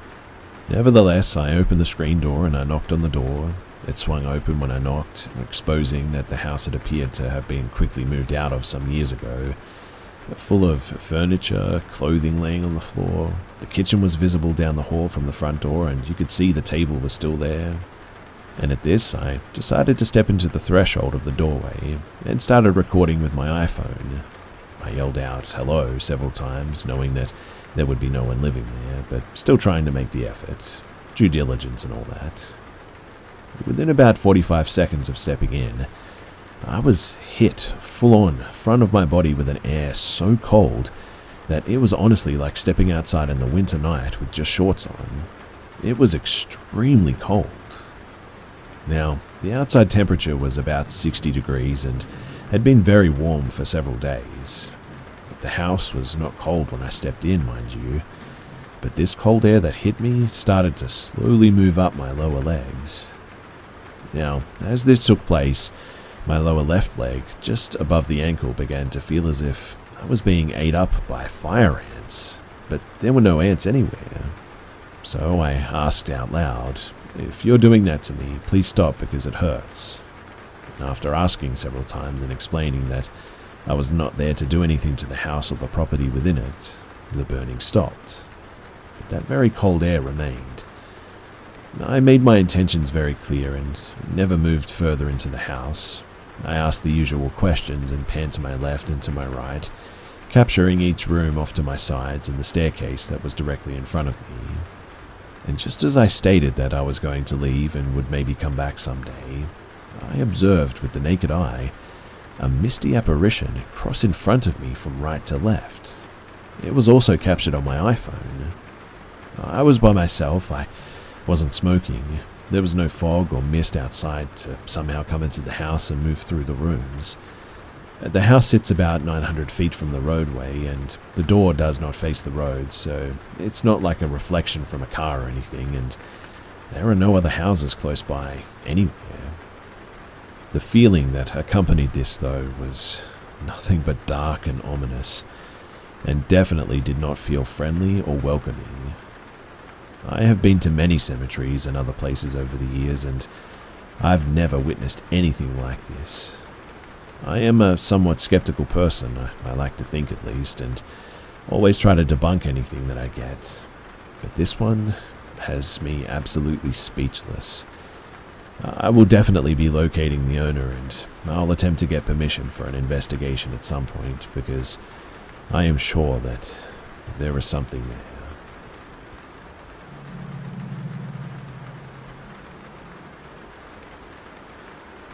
This happened when I was 17. I'm a female and have lived in the same house my whole life. My mum is a private caretaker and used to work overnights when I was in high school. One night, I'm home alone like normal. It's around 3 a.m. and I was up hanging out and just doing my own thing. I loved having the house to myself, to be honest, but In our living room, we have two windows, one in the front of the house that overlooks our yard next to the front door, and the other one overlooks our driveway and the side of the house. From the second window, you can see the side of our neighbour's house across the street. So I'm in my house, walking around listening to music, and I have all the lights on in the house. I'm scared of the dark. The curtains on the windows overlooking our driveway are open, but I'm not concerned at that moment. I keep walking back and forth between my room and the kitchen doing stuff. You have to walk through the living room past that window to get to the kitchen, and about the third time I'm walking through, I notice a light on the side of my neighbour's house moving. I stop and stare at it. It looks like a flashlight occasionally, and I notice what looks like a hand wearing a black glove fall into the frame of the light. I'm standing there confused, just staring at the light and the hand moving near the window, when all of a sudden the light shuts off. It finally connects in my head what's happening, so I run around my house turning off the light so I'm not visible inside the house anymore, and I duck down behind the couch under the window behind the curtain. I see what looks like a man in a black hoodie walking down my neighbour's driveway and onto the street. He turns and stops right in front of my driveway. My heart is pounding at this point. I know that he saw me in the window earlier, and I'm scared that he's going to retaliate. Then, after what seems like forever, he turns away and walks past my house. I stayed frozen in that spot for what felt like hours, I think, and I never saw him again, thankfully. Eventually, I grabbed a kitchen knife, though, and I returned to my room. I told my mum about it the next morning, but she blew me off, saying that it was probably the people who lived there, and ignored my concern. Lesson learned, I guess, is that I always make sure the curtains are shut from now on. But a weird thing was that whenever he was moving, he looked really stiff almost, like a robot, I guess. I never told my neighbours or called the cops either, which I probably should have, but I don't know why I didn't. I guess I just didn't want to blow things out of proportion. But I do wonder what he was thinking about when he was staring at me in my house while I was there, all alone, late at night.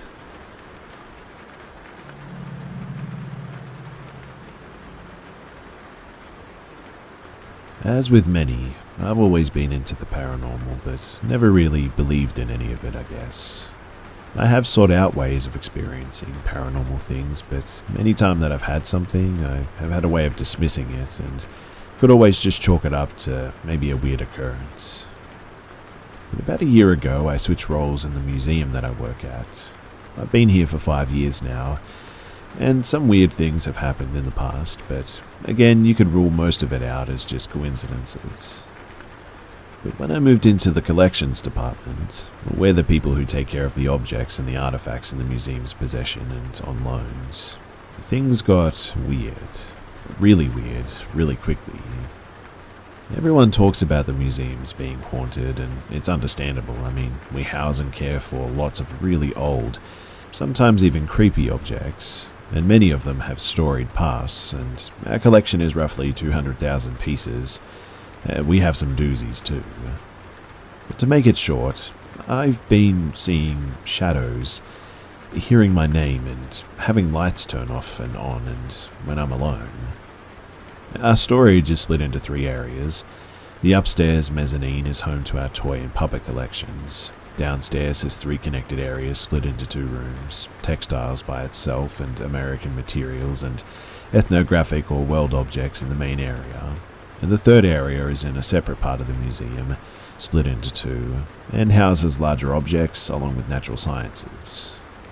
Now, the most convincing evidence I have experienced for the existence of paranormal activity happened about a month ago, and it's really stuck with me.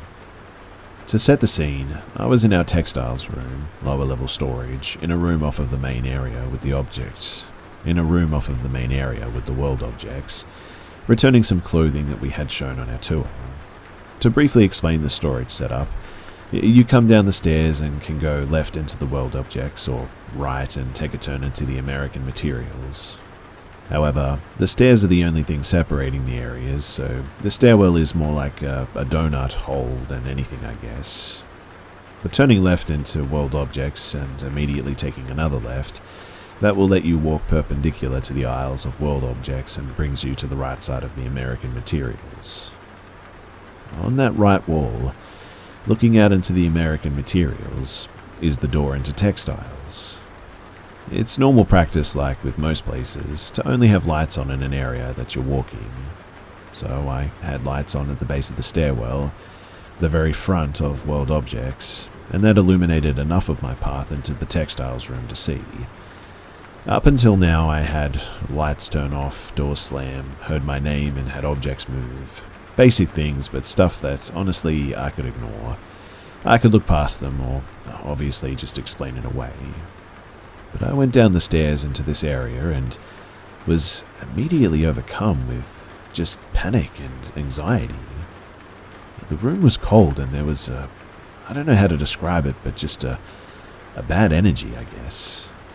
I turned around, sat in my office for a couple of minutes thinking that I was just having a panic attack and cooling off, and decided to just ignore it in the end. I went back down, hit the lights, beelined it into the textiles room, and started putting things back in place. But even here, I felt like I was being watched the entire time that I walked through the lower level. But again, I didn't think too much about it and figured that I was just being paranoid. But I just couldn't shake this gut feeling of paranoia, I guess. Then I left the room, and that's when it got bad. I opened the door and I can see all the way across the American materials. The last shelving unit on the far wall from me is where we keep items from a famously deceased child. The family donated all of their belongings after their passing. There weren't any lights on in that area, but I could see someone. It looked like a fully grown man, probably around 6 feet tall, and the shape was hulking. But they were pitch black, like darker than any shadow of any of the room. I'm telling you guys too, with whatever oath that you want, that I could see this person that was darker than any unlit wall. And then, all of a sudden, it sprinted. I mean, absolutely ran as fast as I've ever seen anyone run, into the closest wall. Not at me, not to scare me, but sprinted to its right, which was maybe only about 10 feet away from it, into a cement wall. This all took place in about 5 seconds, and to be honest, I didn't know what to do, so in the end I just sort of stood there and then I ignored it. I just quickly walked out of the storage, flipped the lights, and I hauled it up the stairs.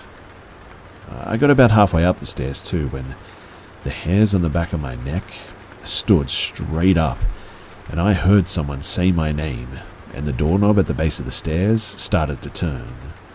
I didn't even stop to listen, and I just got out of there as quickly as I could.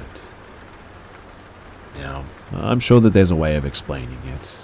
Again, I could have very much just been having a panic attack, but the anxiety went away just about as soon as I walked back up the stairs the first time. Since then, things have gotten stranger too, with objects moving in front of me and other people in departments or doors closing in front of us. Like I said, things have happened since I've been here, and there are plenty of stories of before I was in the department or at the museum. But this thing a month ago was just different. I'm only sharing this now too because, well, last night I had a dream where a ghost or something was holding my mouth closed and pushing on my back. And when I woke up, it seemed to be happening too. I feel like things are getting weirder and weirder with me, and I've been looking into shadow people or other sorts of weird apparitions for a little bit now, trying to figure out what all of this means. I doubt that this will get much attention, but if anyone wants to chip in on ideas as to what this might be or how to explain it, or where I should look to research, I would love to hear any and all of your thoughts. I also wish my best to all of you.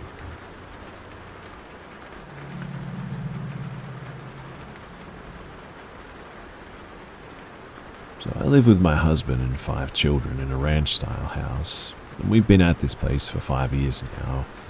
Our kids range in age from 13 down to 1 year. For the past 3 or 4 months, there's been something in my house though that seems to cry at night.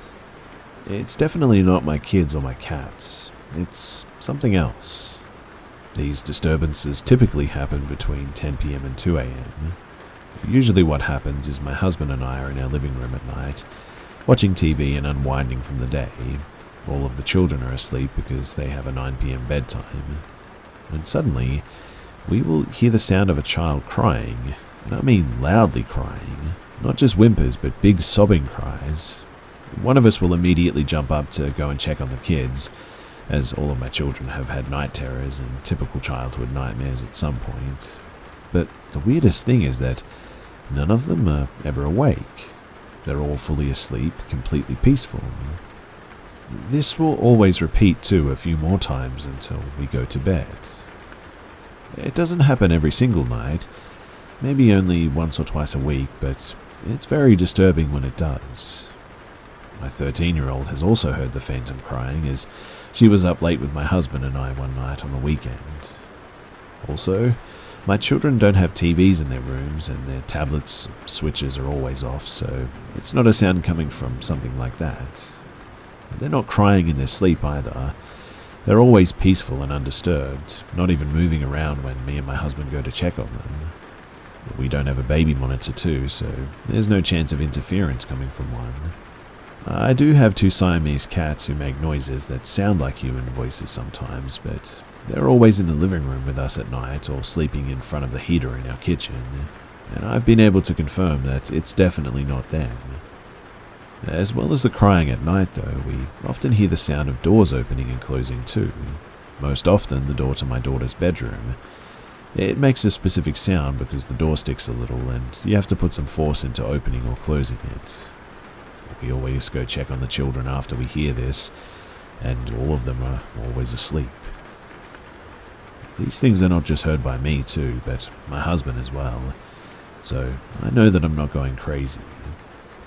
And the only thing even remotely like this that has ever happened to me was when my current 5-year-old was around 2, about 3 years ago, and in the same house, and we both heard the sudden and extremely loud sound of, well, what I can only describe as something or someone pretending to cry like a baby.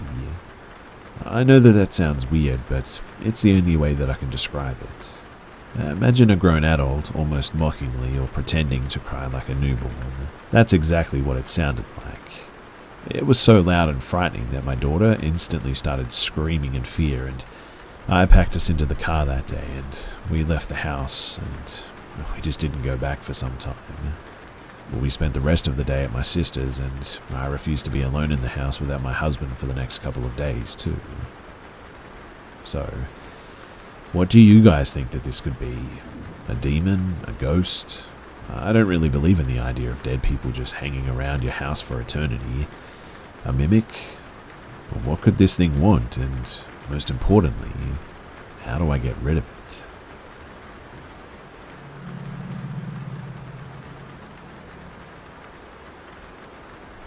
Let me start by saying that before this sequence of events, I was 100% a non-believer of the paranormal. To be honest, I'm still in shock of what I witnessed yesterday, but I'll tell you the whole thing from the beginning. So 1 month ago, in my apartment building, some weird noises started, like someone was doing some construction work on their flat or something. I didn't pay attention to it. I mean, someone just could be repairing stuff. It started on a Friday, and it was almost always in the afternoon when it started, ending at like 2 or 3 a.m. The weekend, it was the same thing. The morning was quiet, the rest of the day busy with noise, like someone was hammering something. Everyone that was on the right side of the building, my side, was starting to get annoyed by it, mostly because everyone wanted to rest to be able to work on the next day. Of course, we started to try and find the location of the source, to try and pin down this to some apartment. There was also another building close to ours where the walls connect, so it could have been that. But I'd gone on every apartment. I put my ear next to the lock and there was almost no sound. The flat most affected is my upper neighbor, where she lives with her daughter. We thought that it should be the apartment above her making all the noise, even though the water supply is shut down. The same with electricity, so logically no one should be living there. but we had to be 100% sure, so we called the owner and asked her kindly to open the apartment so we could check if someone was using it or had forced entry. But when we did, no one was there, and all of a sudden the noise could still be heard, but it was coming from the apartment under where my neighbour above lives. Confused now, we ruled out that the uninhabited apartment was the source. Time goes by, and this phenomenon repeats every day. No missing.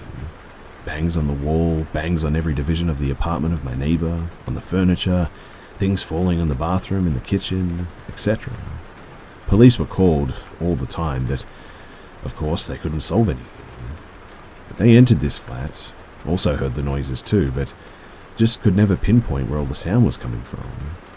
It also travels very fast from the kitchen to the living room and stuff like that as well, which was really strange. Also on the corridor, this is like on the first floor, we started to bang the wooden walls and we would get replies. More bangs from this unknown source.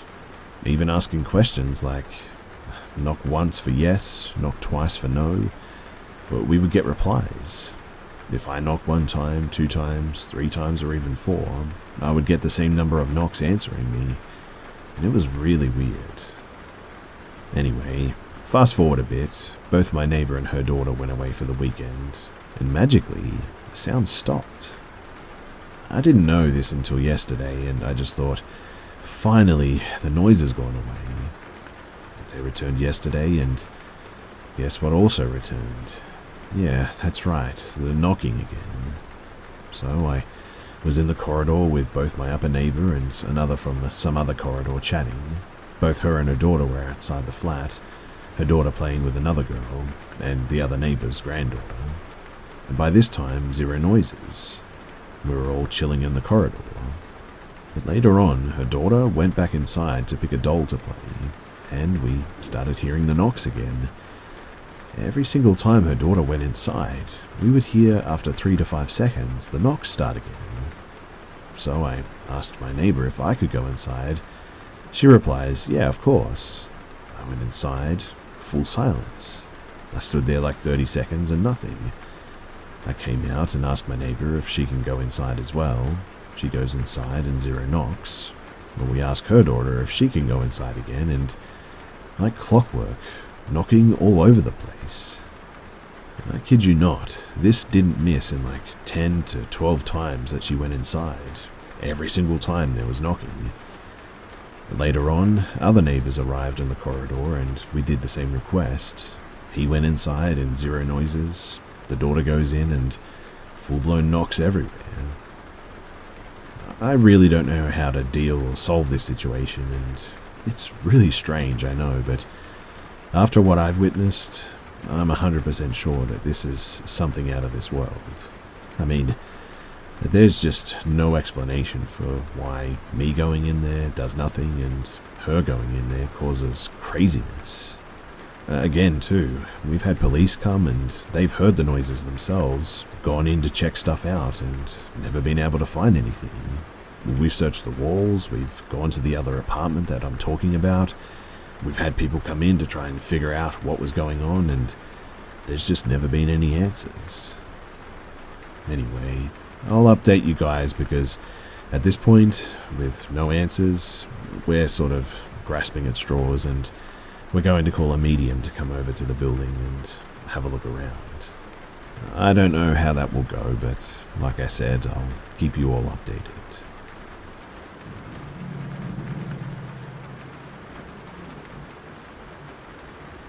So basically, to cut a long story short, since I've moved into my apartment complex 3 years ago, I've been experiencing paranormal activity that I've decided to name Bill. Please don't judge me. It's just a way to make the whole ordeal feel less frightening than it is. In the first few months, I was experiencing things like hearing someone breathing behind me at night while in bed, or in the bathroom, and also seeing tall figures in the hallway, or in my dad's room. I live with him. Bill might also be following me because in my time living here, I've also been to 2 different psych wards for unrelated personal reasons. And at the wards, I also experienced paranormal activity. By the way, I wasn't being admitted to the psych ward, I was there on other business. But I've been seeing tall figures in the hallways or running past a window. The same night that it happened, a patient that I knew was getting medicine and saw a tall figure on the roof. And I felt like I was being watched or like something in my room was going to jump me. Bill is still here as well, even after I left the psych ward. Obviously, because otherwise I probably wouldn't be posting this, but anyway, whenever I come home alone, I keep hearing things like knocking and scratching on the walls, and that same feeling of being about to be jumped from behind. Things have also gone missing, like water bottles that were on my desk, but gone the next day. Things like the shower or sink turning on their own have also happened, though, to be fair, that's more annoying than scary if you take into account the water bills. I've also been getting touched in random places, like on my arms and legs, or feeling a head laying against my side as well. That happened just last night. And I know that this all might seem a bit ridiculous, especially considering that I named it, but I could really just use some advice on the matter. I've already talked to a friend who's more experienced with spiritual things, I guess you could say, and they're convinced that I'm dealing with a nuisance of a demon, but I wanted some outsider opinions on the matter to see if there's any other answers to all of this.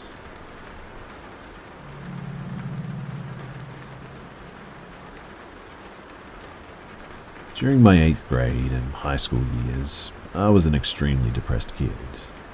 My mum was an abusive alcoholic, and because of that, there was a lot of negative energy that not only filled the house we were renting, but seemed to sort of hover around me. I was stupid at the time, even more so than I am now, and liked to give this negative energy a lot of attention.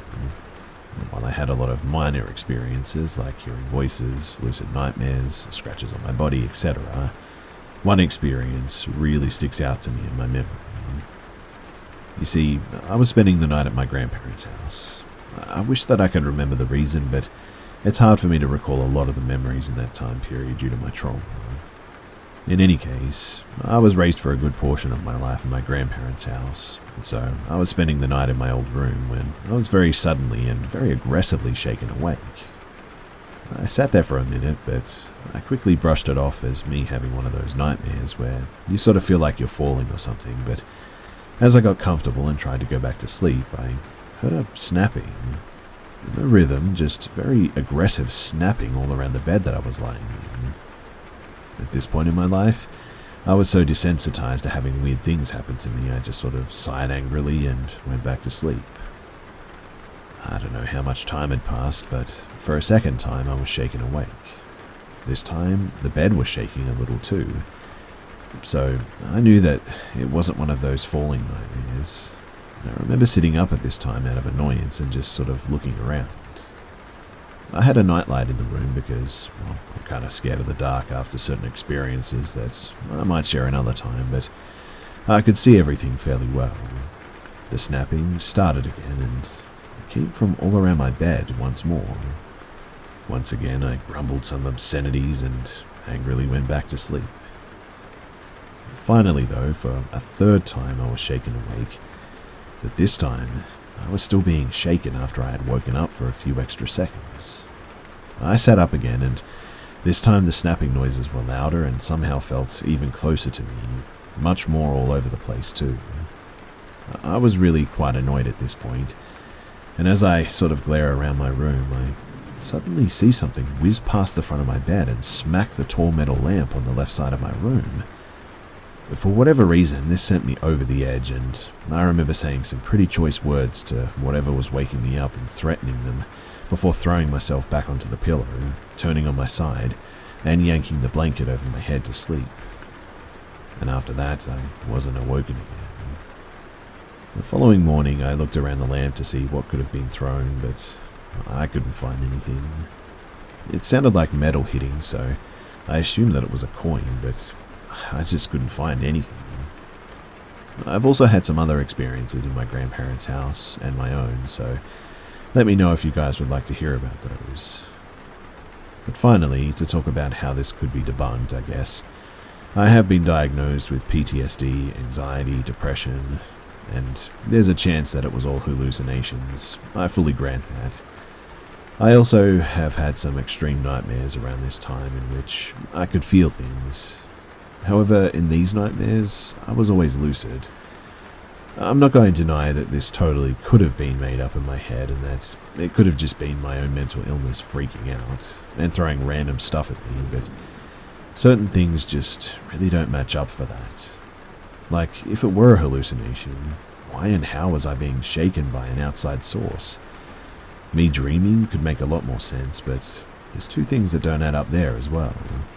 I was relentlessly tortured in my dreams, physical torture, so why wasn't this dream like all the other ones?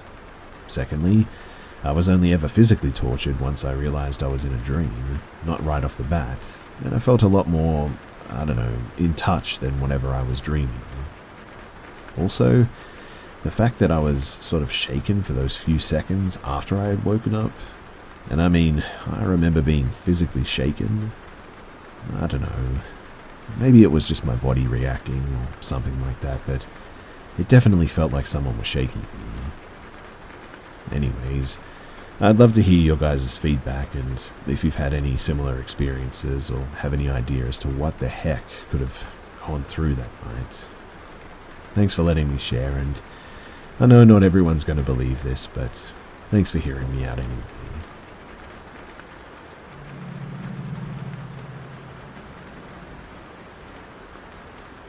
This is an experience I had when I was 16 during the summer of 1995. I was a junior in high school. I was a theatre nerd and hung out with my two besties, Stella and Chris, a lot. Chris was short for Chrissy. At night, we usually picked up a few friends, bought some beer and smokes at the local liquor store with one of our fake IDs. Then we headed up to the reservoir or local park to enjoy our illicitly obtained goods. This particular Friday night, I was driving my dad's 1976 Mercedes 450 SL. I was buying it from him, with payments over time. It was in decent shape and ran strong, but was 19 years old, so it had a few minor issues. One was that the passenger side door could only rarely be locked automatically using the lock from the driver's side, which is relevant later. So, I picked up Stella, Chrissy, and Ted around 8 p.m. We were feeling good and extra happy because it was Friday. Ted had to go in the front seat because he's like 6'1", and the back seat would barely allow two small people in it, Stella and Chris, to sit there. We drove to our favorite liquor store just down the road from the reservoir, and Ted and Stella got out to get ciggies and beer while Chris and I stayed in the car chatting. About a minute after our friends walked into the liquor store, an old Chevy van pulled up about 6 feet behind me, blocking me in. At first I thought it was just a drunk townie being dumb. Then, a thin, pale woman with shoulder-length brown hair came around to my passenger side window and tried to start up a conversation with me and Chris. The woman's eyes were obviously dilated, and she said something about how she and her friends were amateur movie makers and she was looking to cast us in their next gig or something. Chris and I exchanged a look, and we were both on the same page of what the heck is this woman talking about? But I had a bad feeling and a very strong sense that the woman was going to try and get into my car, so I subtly started hitting the lock button, hoping that it would take. The woman just stood there, babbling at this point, and she put her hand on my passenger side door handle, but literally, the second before she tried opening the door, my sweet little Mercedes freaking finally obeyed my frantic tapping and locked the door with a loud click. The woman looked confused for a second. She tried the handle again, but my car was locked. And now I was scared and angry. I knew the curb weight of a 76 450 SL was about 4K. The Chevy van behind me may have been blocking me and had curb weight up on me, but he was top heavy. I bet that I could do a lot of damage to it if I slammed into it with my foot on the floor, especially if I did so repeatedly. So I said very loudly, "Lady, take your hands off my car, step away. You go tell your friends that they need to move their van now because I'm going to floor it in reverse and tear it into your van like it's a piece of tinfoil." I turned my key and revved my engine. It purred like the sweet little gas-sucking powerhouse that it was, and my car swayed back and forth with each rev. I wasn't bluffing either, and I think the woman saw it. The woman's eyes got wide and she ran back to the van screaming, "Go, go, go, move." And as she was running back to the van, I saw a thin dude with long stringy hair running out of the liquor store towards the van too. He jumped in the back and the van peeled out, leaving a shower of gravel and grey exhaust in its wake. About 10 seconds later, my friends Ted and Stella came walking out of the liquor store. My adrenaline was super flowing and I was relieved to see them. Chris and I told them what happened and they shared their experience. They said the guy who went into the liquor store had just walked up past them and started rumbling about some random weird Jesus and Bible stuff to the clerk. He also said something to my friends about them looking open-minded and gave Stella major creeps when he looked her over. The guy at the counter had just listened for a few minutes while my friends waited patiently to buy smokes. Then the guy heard the revving and screaming and bolted out of the door. The clerk asked my friends if the man was with them, and they said heck no. He said that he thought that they were all together, or he would have told the guy to leave because he sounded crazy. So my friends bought the beer and smokes, and eventually they walked out. Obviously, we all thought that that was pretty weird stuff, but to this day I'm so grateful that my door locked when it actually did. Whatever that woman and her friends wanted, I know for sure that it wasn't anything good.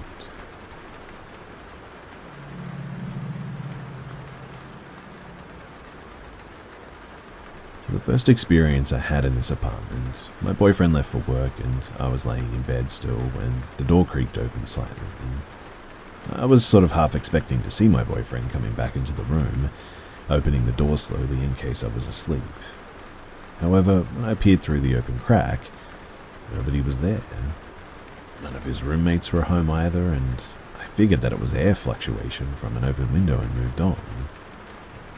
The following night, I awoke around 2 a.m. to rattling that I thought was coming from the ceiling fan at first. This rattling persisted, got increasingly louder, and then would stop. This pattern continued throughout the night. A few days later, the rattling began again. Still thinking that it's the ceiling fan, I rolled over and back to sleep. I woke an hour late to the door creaking open like before. I waited for someone to walk in or say something, but again there was nothing. The apartment was quiet again. It made me feel pretty uneasy, and I woke up my boyfriend this time to tell him. I finally calmed down after some time and started to fall asleep when I heard rattling, and when I opened my eyes, the door was shut again. I again woke up my boyfriend because at this point I was scared and sort of confused. We brushed it off eventually, figuring that it was my imagination or something. I have a history of sleep paralysis, so I've seen some pretty scary but unreal things from my bed at night. My boyfriend went off to work the next day and I spent the morning cleaning. Some items from previous tenants have been left in the closets of each of the rooms. It's a sort of touristy area, so seasonal employees and short-term stays are always coming and going, leaving things behind for the next person. I was reorganizing the linen closet, which had some pretty outdated bedding, when some items fell out of a folded comforter. I wish I was making this up too, because it seems so unreal and eerie. Of the items wrapped in this comforter, there was a Bible and an angel figurine, also some Tuscany vineyard-themed wall decorations. I became pretty spooked considering the past few events, so I wrapped them back up and put them in the closet where I found them. I told my boyfriend and our friends about this that night. The name Shelby was written in the Bible, so I was wondering if any of them knew a Shelby at all. Nobody had, though. Out of curiosity, they removed the Bible and flipped through its contents. Highlighted scripture was found only in the Old Testament, highlighting the punishment for sins. My boyfriend was reading these highlights to us while I sat at our table near our bedroom door with another girl from the apartment. I heard a quick rattle of our door again too, and then when I looked up, I could see the other girl that was facing the door had seen what I had heard. We stepped away from the door and stared in disbelief. "Did you see that rattle too?" she asked. I told her no, but I've been hearing that sound for the past week. That was 5 days ago now. Last night, my boyfriend woke me up, this time to ask if the noise he's hearing is what I've been hearing too. I listened for a second, and Then came the incessant rattling of the doorknob. My boyfriend had been reluctant to believe all of this, but he couldn't deny it last night. It's getting colder here too, so we've been keeping our window shut at night. We're running out of explanations, to be honest. He got minimal sleep as the door rattled off and on all night again, and it frightened him quite a bit too. We messed with the handle ourselves to recreate the sound, and it's definitely our bedroom doorknob. It has the same sort of jingling sound. It has the whole apartment pretty spooked as well, honestly, but I'm just glad that all it seems to be messing with at this point is our door.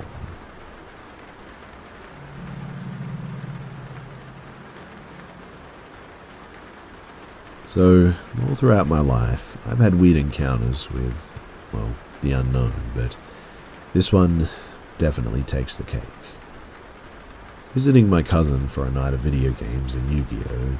It was near 10 PM and I decided to smoke a cigarette. He joined me outside his back porch area to chat when, while he was talking to me, I felt compelled to look to the left, and that's when I don't know, felt something was moving over the ledge. It had a weird aura and presence about it. I know this sounds strange, but it was like it was ignoring me or didn't notice me because it continued to sort of move along the top of the ledge in a direction where eventually it would reach the opposite stairs and the path to the neighbor's north. But that's when it just stopped. It just stopped and turned itself directly facing me. I could immediately tell that it was looking at me, and I just sort of looked back. But being able to get a clear view of it now, it was a dark figure, but it had to have been at least 8 or 9 feet tall.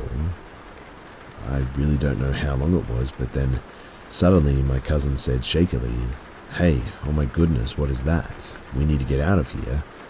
And as he opened the door to the house, my cousin is a big dude, by the way, and really isn't frightened by much. I kept looking at it, backing up, until finally I shut the door. My cousin and I were in complete shock, but he went to grab his firearms, and we waited and turned the lights off, eventually going to bed with no other problems. To this day, I still don't know what that was. In other circumstances, were I alone, I would have thought that it was just a hallucination or my eyes playing tricks on me, but the fact that my cousin saw it too means that whatever it was actually there. And it was enough to scare us to the point where we felt like firearms were something that we needed to defend ourselves with. It was scary, and it's definitely something that I won't forget anytime soon.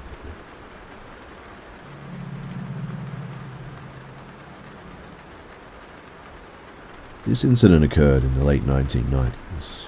I was a young American woman living near a larger city, and one weekend I decided to experience some nightlife with some friends. We were driving next to a sidewalk. It was probably 10 PM when a tall, skinny guy waved us down and asked for a ride. We hesitated. There was barely any room left in our little red Subaru anyway, but he was well dressed and decent looking, so we figured that he had a reasonable explanation. We asked him where his car was, and he said that he never owned one, but that he once totaled his parents on purpose. We thought that was a little weird, so we jokingly asked him what he had against his parents.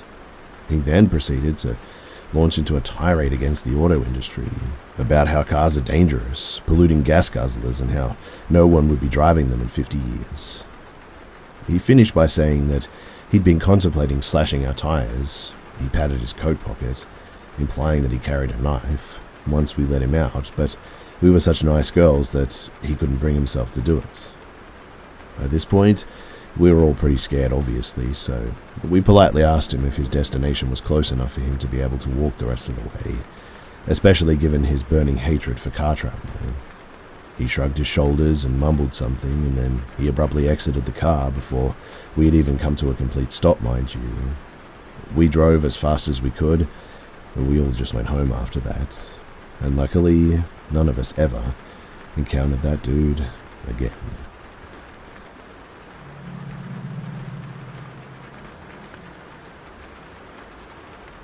So, this is a quick incident that happened just a few moments ago and has me freaked out, and I just want to share it. It's a quiet afternoon and I'm slowly cleaning the kitchen. It's surprisingly quiet outside as typical, when it's nice out that is. The neighborhood kids are running around and being rambunctious as they usually do. I'm enjoying the quiet and finishing uploading the dishwasher and decided to go outside for a smoke. I'm putting my flip-flops on and head for the front door. I open the door and then I hear a very, very distinct "Ma." Now, when my daughter is looking for me around the house, she'll say the same thing, with a distinct tone of voice and inflection that I'd recognize anywhere. It came from the back door that leads into the yard, and it spooked me because I know that she's away at her father's house until after dinner today. She called me about 10 seconds after I heard it though, and it proper spooked me, and I really don't know what to think about any of this.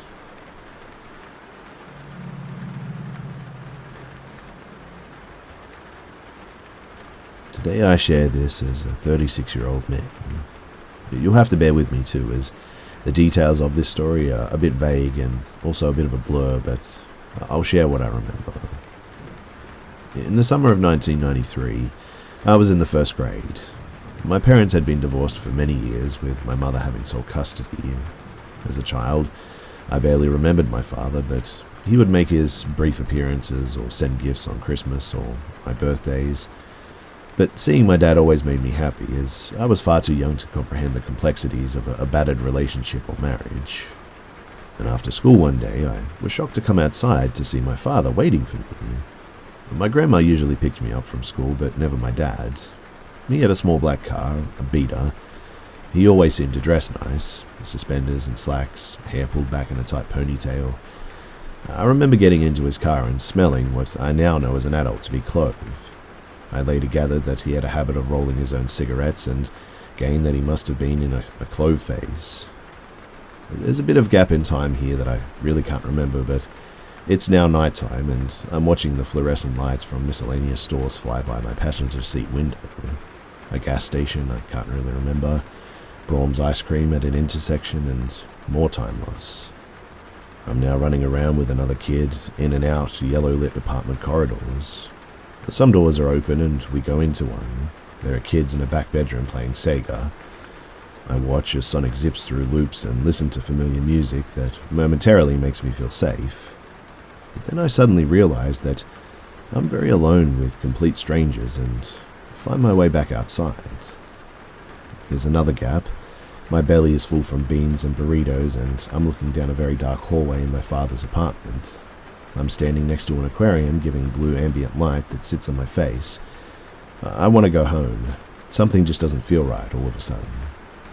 In an attempt to comfort me, my father gives me a toy flashlight that projects the Batman symbol. I shine it down the black hallway. The cheap plastic of the switch fidgets and stubbornly slides clicking on and off. My father is on the phone and he's upset, voice raised. I apologize for not knowing what happened next, but I can confidently say that I was safely returned by my father. My mother had no idea where he lived, and he would sometimes drive around at night in efforts to find the mentioned landmarks to trigger my memory. I haven't thought much about this until tonight, and it really made me feel wrong and uncomfortable, everything that happened that night. In hindsight, I was definitely being kidnapped. I really don't know the full extent of what was going on, but something just told me that something was wrong. As you may have guessed too, I don't really have a relationship with my father anymore. And who knows, maybe that's for the best.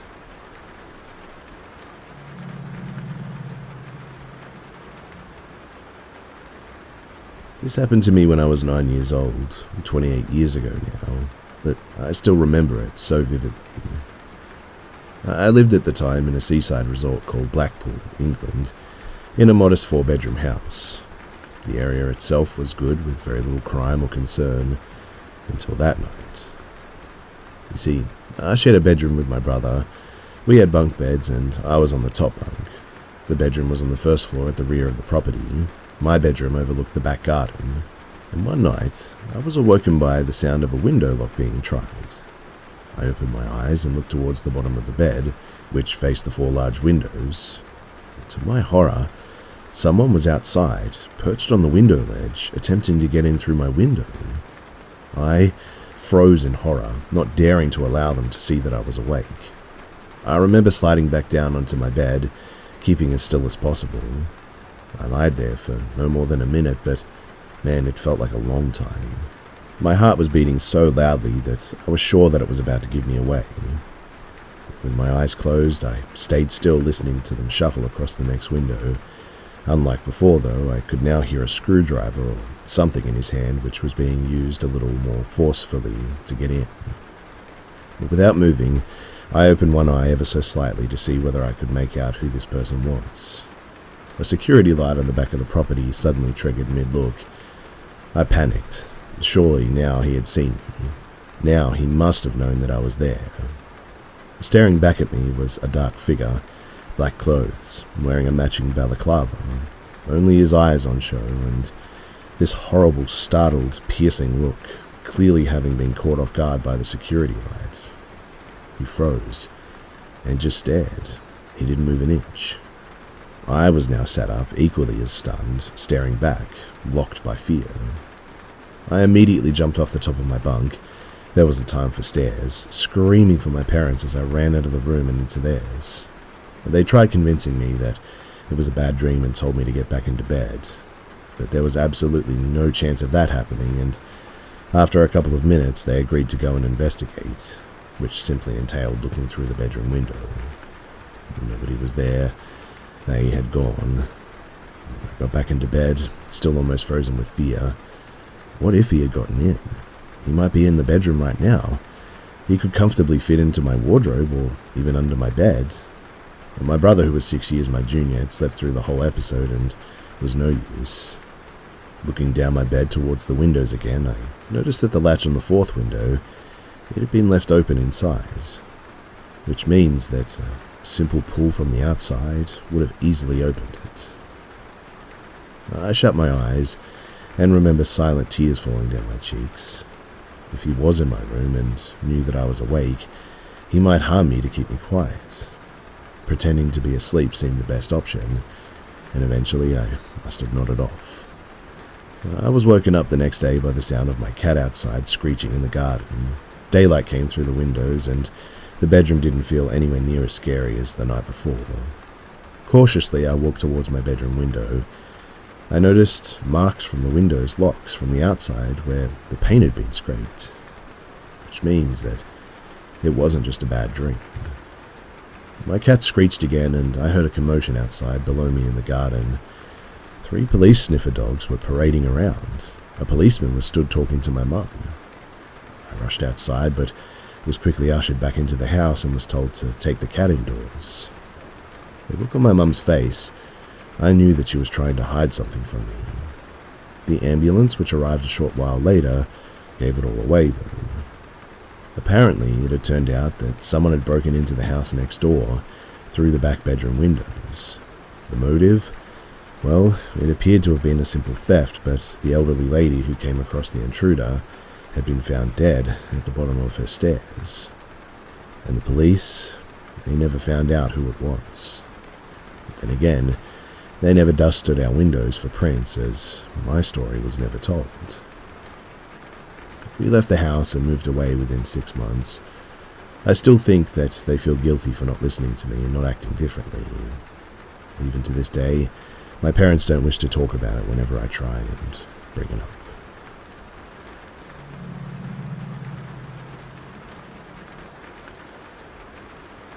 In respect for my best friend, whose life was, to say the least, a complete mess as a child, I've been keeping this story inside for a very long time. I'm going to be completely honest. I've never even spoken a word to my mother before. At first, it was fear of getting social services involved. Then, after they got involved anyways, I guess too long had passed, and I just figured that she never really would benefit any from knowing. This all happened when we were 11 years old. I'm 29 now. It all sort of feels like a surreal dream, to be honest. This feels like the appropriate place to get it out, though. Names have been changed, of course. So, when I was in elementary school in Canada, that's K to 6, I was an awkward child. I have high-functioning autism, and while my grades were great, My social functioning was lackluster, still is if I'm honest. This left me with a fairly small, very colourful group of friends. Two of the closest being Jessie and Katie. Now, I came from a fairly overprotective household. My mother watched me like a hawk, and thus I was a naive kid. I didn't really understand that a lot of the oddness and dysfunction that would come out of my two friends had to do with problems at home. We were never allowed at Katie's house. I think her mum was extremely overweight to the point of hardly being able to move anyway, and she was embarrassed of it. Jessie's house, however, was only a few blocks away from the school, and we ended up there a lot. Her parents were divorced, and her mum was deaf and mute. My mum and her would communicate through notes, and when I would go over, I would hand them to her, and while she at first would always seem slightly erratic, there were no real red flags. When we first started going there, Jessie's mum was living with her boyfriend, as well as her boyfriend's parents. Everyone in the household was deaf with the exception of Jessie and her younger brother, but both of them had limited hearing. I think for the first year or so that they were there, the boyfriend's parents kind of kept everything from getting too out of hand, but it was pretty clear that it was a dysfunctional household. After they moved out of the household, it was just Jessie's mum and her boyfriend. They would often lock us in the basement too when I would spend the night there. It was a full apartment, so we just saw it as fun freedom. But the one time they forgot to lock it and we walked in on them, shoving needles under the table. Again, we were too young to understand what was going on, but we did understand that we walked in on something bad. From this point on, we would be designated to spend our sleepover nights in her garage, as it was furnished with carpets and couches. The issue with this was, though, that Jessie's mum always kept the door locked so we wouldn't interfere with their activities again. So when one of us had to use the washroom, we would have to knock on the basement window until Jessie's little brother would hear and let us in through the basement window to pee. Another issue being, he was hearing impaired. Thus, sometimes it would take a literal hour of absolute banging on that window to get anybody's attention. We were young, and this felt as close to freedom as you could get, I guess. But we didn't really understand why or what was wrong or dangerous for Jessie's mother to do this, so I guess I just never really thought about telling my mum, and it kept going on. One night, though, we were doing our normal sleepover, playing Pokemon Gold, trading and battling with link cables, and waiting for Jessie's mum to bring out the oven pizza she said that she was cooking us literal hours ago. It was about midnight, no bedtime in that household, and Katie said that she really had to pee. She was trying to wait for Jessie's mum to bring in the pizza so she could go through the door, but she couldn't hold it. She goes out by herself to try and rouse Jessie's little brother, Aaron. We were expecting it to take her a little while, but to our surprise, she comes back extremely quick, locking the garage door behind her and latching the lift door. She looks really startled too. She tells us that she was knocking to try and get Aaron's attention when she hears a rustle from the bush next to the gate going to the front yard. It takes her a minute to realize what she's looking at, but standing about 5 feet from the gate, 15 feet from the window Katie is at, is a tall man, dressed completely in black. She said that it seemed like he just sort of appeared out of darkness, or like he was waiting for something. He asks her if she's managed to lock herself out, while slowly taking a step towards the gate. As she gets up and takes a step back, his pace quickens towards her and she sprints back to the garage. At first, we thought that she was just messing with us. We laughed and told her to stop messing around, but then we heard it. Hard twisting of the locked doorknob. Then, worse, the sound of scratching metal against the knob. He was trying to pick the lock. We stood in absolute fear for a moment, then grabbed the only pathetic things around that we could use to try and defend ourselves. Then, it just abruptly stopped. There were no windows in her garage and no peephole on the door, so we couldn't see anything, and so we really had no idea what was going on.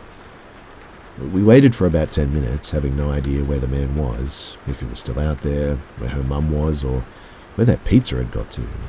But we were still sitting ducks in there, and he had clearly failed to pick the lock, but who knows if or what he would try next.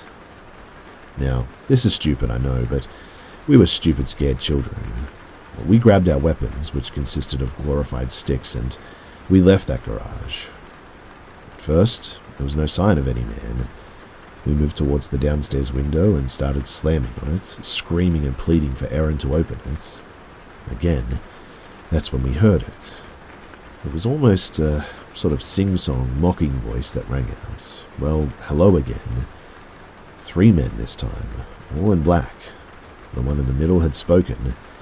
They made a move forward. We once again sprinted back to the garage. This time, they just straight up tried to kick the door down, all 3 of them stomping and kicking.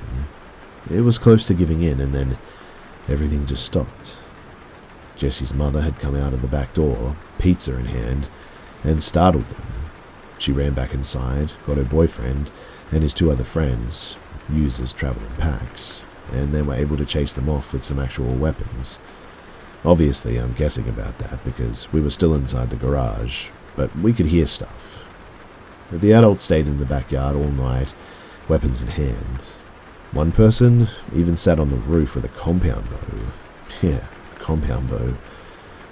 Anyway, night turned to morning and it all settled down. But after that, we never stayed at Jessie's house for sleepovers ever again. She was put into the care of her grandparents shortly after this too. It took me a really long time to actually grasp what happened that night, but considering they never actually called the police, I'm fairly certain that we almost got literally murdered over some drug debt that Jessie's mother probably had. Literally, I can't even imagine the evils that could have gone on that night if fate wasn't on my side. Something tells me that those 3 men were way too happy to find children to take as penance, and it would hardly have just been a straightforward murder. It still makes me shudder thinking about it, and I'm just really glad that we all ended up okay that night.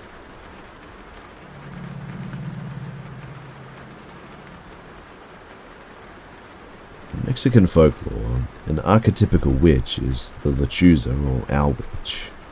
It is said a lechuza makes a pact with Satan or other evil spirits in order to gain this ability. They're often portrayed as older women, and it is said that he removed her legs and hide them while they're out in owl form. As a child, I was told legends by my maternal grandmother who swore encounters with witches. Luckily, I didn't have any encounters, at least not until my adulthood 2 years ago. I was in Mexico in my dad's hometown, a small town of maybe 9,000. Our house in Mexico is pretty far away from the main town at the very end of a long dirt road. To the left of the road is small traditional houses, and to the right is a deep gully or trench, which was once a river, I think, and on the other side of the gully is the woods. It was around the time of the town's festival, which was an excuse for the adults to get drunk, and in the town's plaza, while the kids played at the fair. I opted on leaving early as I was tired and didn't like drinking anyway. So I hitched a ride with someone from town who lived at the beginning of the dirt road, which meant that I'd have to walk about a mile, or close enough to that. So 10 minutes into my walk, I heard what sounded like birds and assumed the birds nearby in the trees were settling down for the night. I looked at the trees, and about 10 feet up I saw a pair of eyes, bright orange, staring me down. I was unnerved, but pushed on and ignored it. I heard more rustling and looked back, noticing the eyes had gone, which led me to believe that the bird had flown away, when suddenly I heard a voice from the bottom of the gully. "Hey sir, come here." I decided to ignore it, but it kept on pestering me until finally I snapped and walked towards the gully to tell this woman to leave me alone. I started telling her that I was in a rush to get home when I noticed something weird.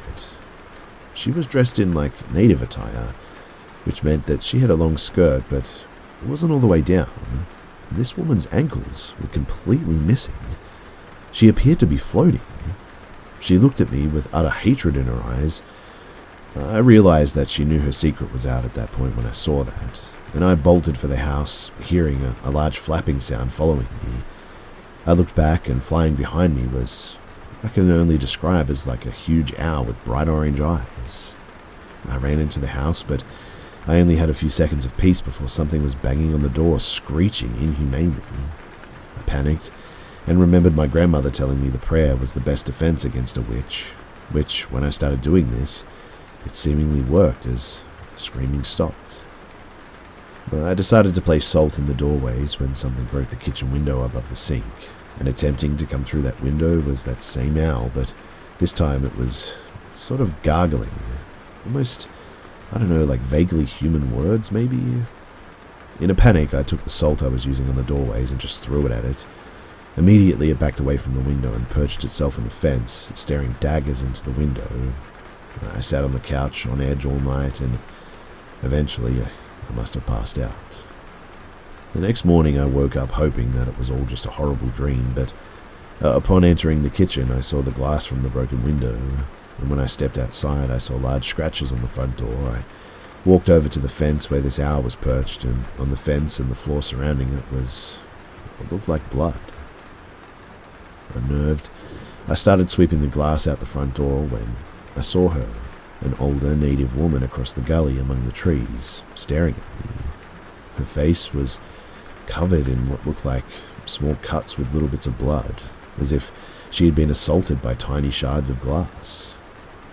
I knew that this was her, and I stared her back down until eventually she just sort of retreated into the trees, and after that I never saw her again. Every time I go back, I still place salt in the doorways and pray as soon as I enter that house. Often in that house, I feel watched too, and other people who stay there report voices outside and stuff on the roof, and in any case, like I said, I haven't seen anything again after this, and hopefully I never will.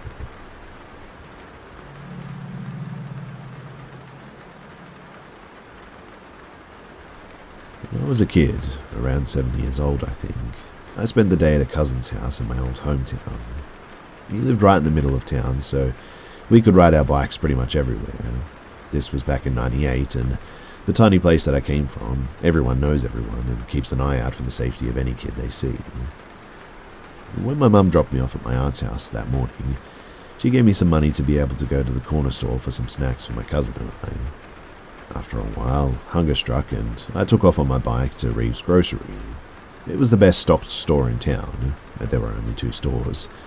But pulling up, I noticed an old maroon sort of coloured car parked outside.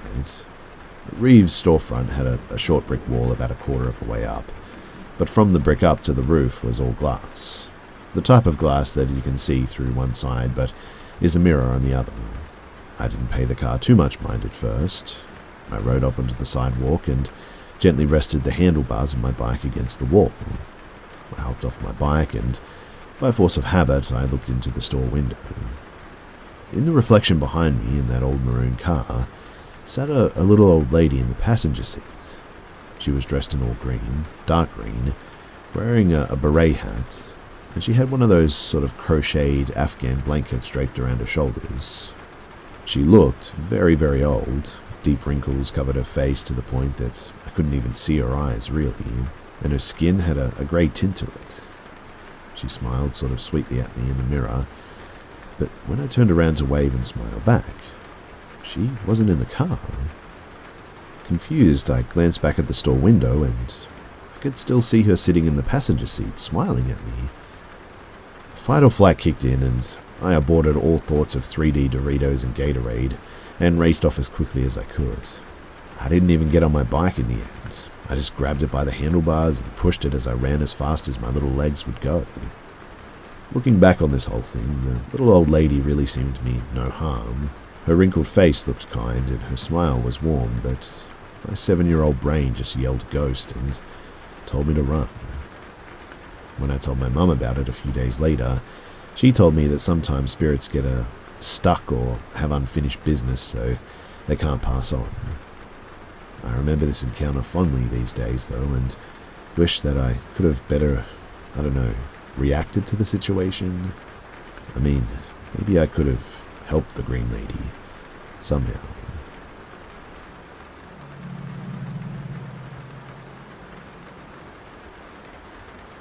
So, I know that this is a bit of a strange one, but it's just never sat with me right, and I feel like sharing it. So my girlfriend and I are watching a show on the TV, when there's suddenly a knock on the front door at around 10 p.m. We both looked at each other like, who do you have coming over? The look between us settles, where we both shake our heads and non-verbally say, "I have no idea who that is." I pause the show and get up and ask, "Hello, who is it?" A man from the other side of the door says, "Do you believe in Black Lives Matter?"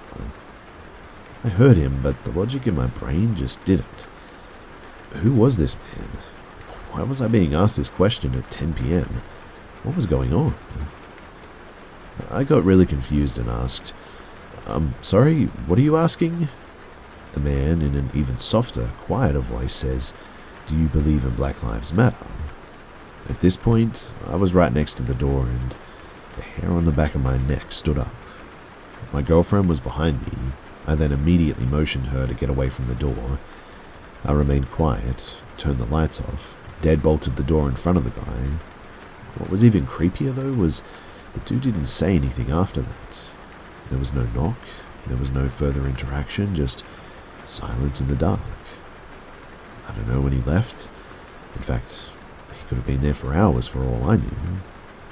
Also, I wondered if the fact that we had an LGBT flag in one of our front windows prompted this.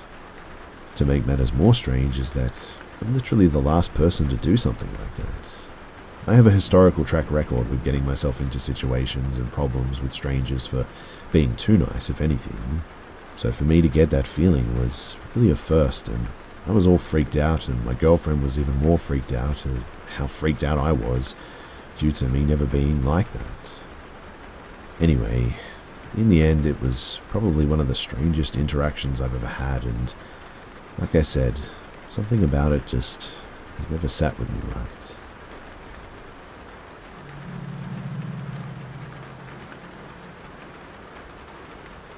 One day, when I lived in a house near the woods, around 10 a.m., I was sitting on my back porch deck. My dog was with me, as well as about 3 or 4 of my cats. I was home alone, and it was a quiet weekday, and my neighbors were gone to work. While I was sitting there quietly on the deck, all of my animals started looking around the yard, sort of panicked and startled, hiding and whatnot, like they had heard something coming. I sort of just sat there looking around and listening to see what they were reacting to. After several seconds, I started to hear what sounded like a humming sound. Then, it seemed like it was coming closer and sounded more like buzzing. By this time, my pets had ran and they hid and were nowhere to be found.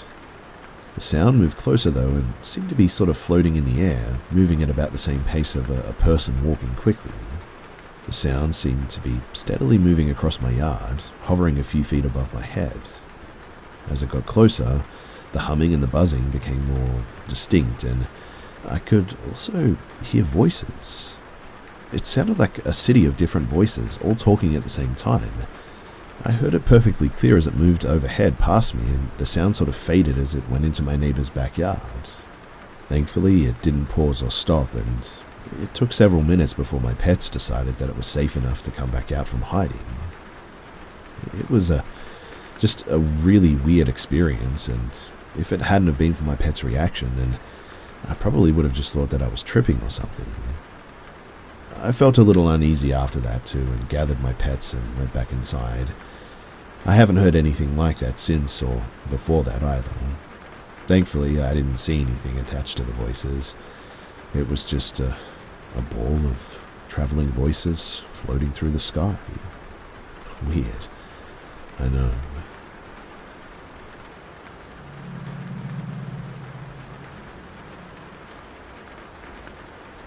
I've quibbled with the thought of publicly sharing my story for a while now. Recently, though, I've arrived at a place where I think the benefit of sharing outweighs the risk.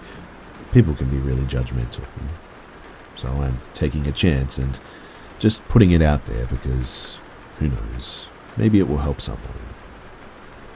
So, many times I've looked back on the odd events leading up to the scariest night of my life, October 5th of 2015. I'd like to say that I did everything right, but honestly, in hindsight, I should have done more. I'm convinced that my son, who was 3.5 years old at that time, actually saved me from harm that night. I could have easily become another statistic in the crime database for sure. Although my stalker didn't hurt me physically, it took me months to get past the psychological damage for sure. So, with all this in mind, here's my story. In May of 2012, I temporarily exited the workforce following the birth of my son, Chris. He was born with a physical birth defect that would require multiple corrective surgeries during his first year of life. He was also born 2.5 months early, which had complicated things further, and ICUs are no fun. Chris's father, Aaron, agreed that I should stay home with our son until he was at least 1 year old, considering the circumstances. In May of 2013, I felt comfortable enough to leave my son with a babysitter, so I went job hunting. I ended up being hired on the spot as a waitress at a small but very popular chain restaurant in my little town. Let's just say, too, that this little diner is widely known for their waffles, and we'll leave it at that. I was hired on to work second shift, though, the newbie shift, because it's not as busy. After 2 months, I had worked my way up to the first shift. The breakfast shift is the moneymaker. By the summer of 2014, I had long built off a clientele of regular customers that enjoyed my service and tipped me well, enough for me to have a little putback in savings, which came in handy when Aaron and I broke up. It was not an amicable split at first, but I digress. I ended up moving out of our apartment with Chris and renting a small 2-bedroom trailer in the same town. It was mid-November of 2014 when I first met Ryan, the man who would later stalk me. It was an abnormally slow Saturday morning shift at the diner. 2 men, one late 40s, early 50s, the other maybe early 20s, walked into the diner together and sat down in my section. They were my only 2 customers at the time, so when the older man of the 2 started making small talk, I had the time. The older man introduced himself to me as Ryan, and the younger man with him was his son. Right away, though, by his body language and tone, I could tell Ryan was being sort of flirtatious with me. He even cracked a cliche joke saying, "There's no way you work here because you're too pretty and you have all your teeth." Honestly, I really wasn't super amused with that tired kind of humor. I had heard it a million times over by then. And while Ryan was decent in the looks department, I'd even venture to say semi-attractive, I was a little annoyed with being casually hit on by him, if I'm being honest. I was 25 years old at the time, and much closer to his son's age. But nevertheless, I faked merriment because a happy customer equals a better tip. It's just part and parcel to the job, really. But suffice it to say, my fake laughing and smiling paid off, earning me a $10 tip on a $20 ticket. They were only there for 30 minutes too, which is not too bad, I thought to myself. The following weekend, Ryan came to the diner. This time, and every subsequent time thereafter, he came alone. There was nothing really unusual about this interaction, and from the last, I took his order, we sort of chit-chatted when I had time, I kept his coffee refilled, and that was it. But apparently he enjoyed his experience because, again, he left me a nice $12 tip on an $8 ticket. Ryan began visiting the diner every weekend from then on, up until the end of December. By then, he had started coming 2 to 3 times per week, and at this point, he really started showing an interest in getting to know me. Now, that's not something unusual per se, I get that.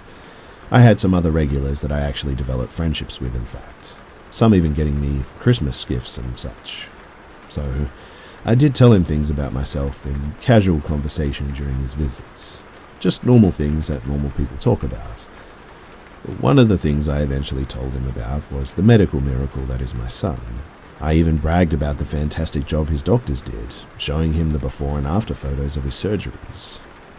Over those past several weeks, Ryan's attitude toward me had changed. He was no longer this annoying, flirty, middle-aged guy, but rather a seemingly caring person. Maybe I was naive, but I genuinely appreciated his kindness, and I didn't interpret it as a romantic gesture at all. Ryan continued coming by on my shifts for breakfast 3 times a week, though, and in February of 2015 is when the first strange event occurred, which was soon followed by a string of more. It was a Tuesday afternoon. I had picked Chris up from the babysitter and was heading home from work. Now, where I lived was on a small uphill dead-end road. As you pull onto my road from the main highway, you could see easily my trailer on the right side of the top of the hill. It was sort of positioned perpendicular to the road, and the back side of it is visible as you drive up the road. As I eased my way up the hill, something immediately caught my eye. I could clearly tell that my back door was open. I put the brakes on immediately and tried to figure out what to do. I mean, I literally never touched or unlocked that door, much less opened it, so I knew that something was off. A door is not going to unlock and open all by itself, so I ended up parking my car off to the side of the road and I called Aaron. At this point, we were on good terms and co-parenting our son really well. Aaron came straight over and checked out my trailer, while I remained back in my vehicle with Chris. About 5 minutes after entering, he called me and told me that it was all clear. Again, it's a small trailer.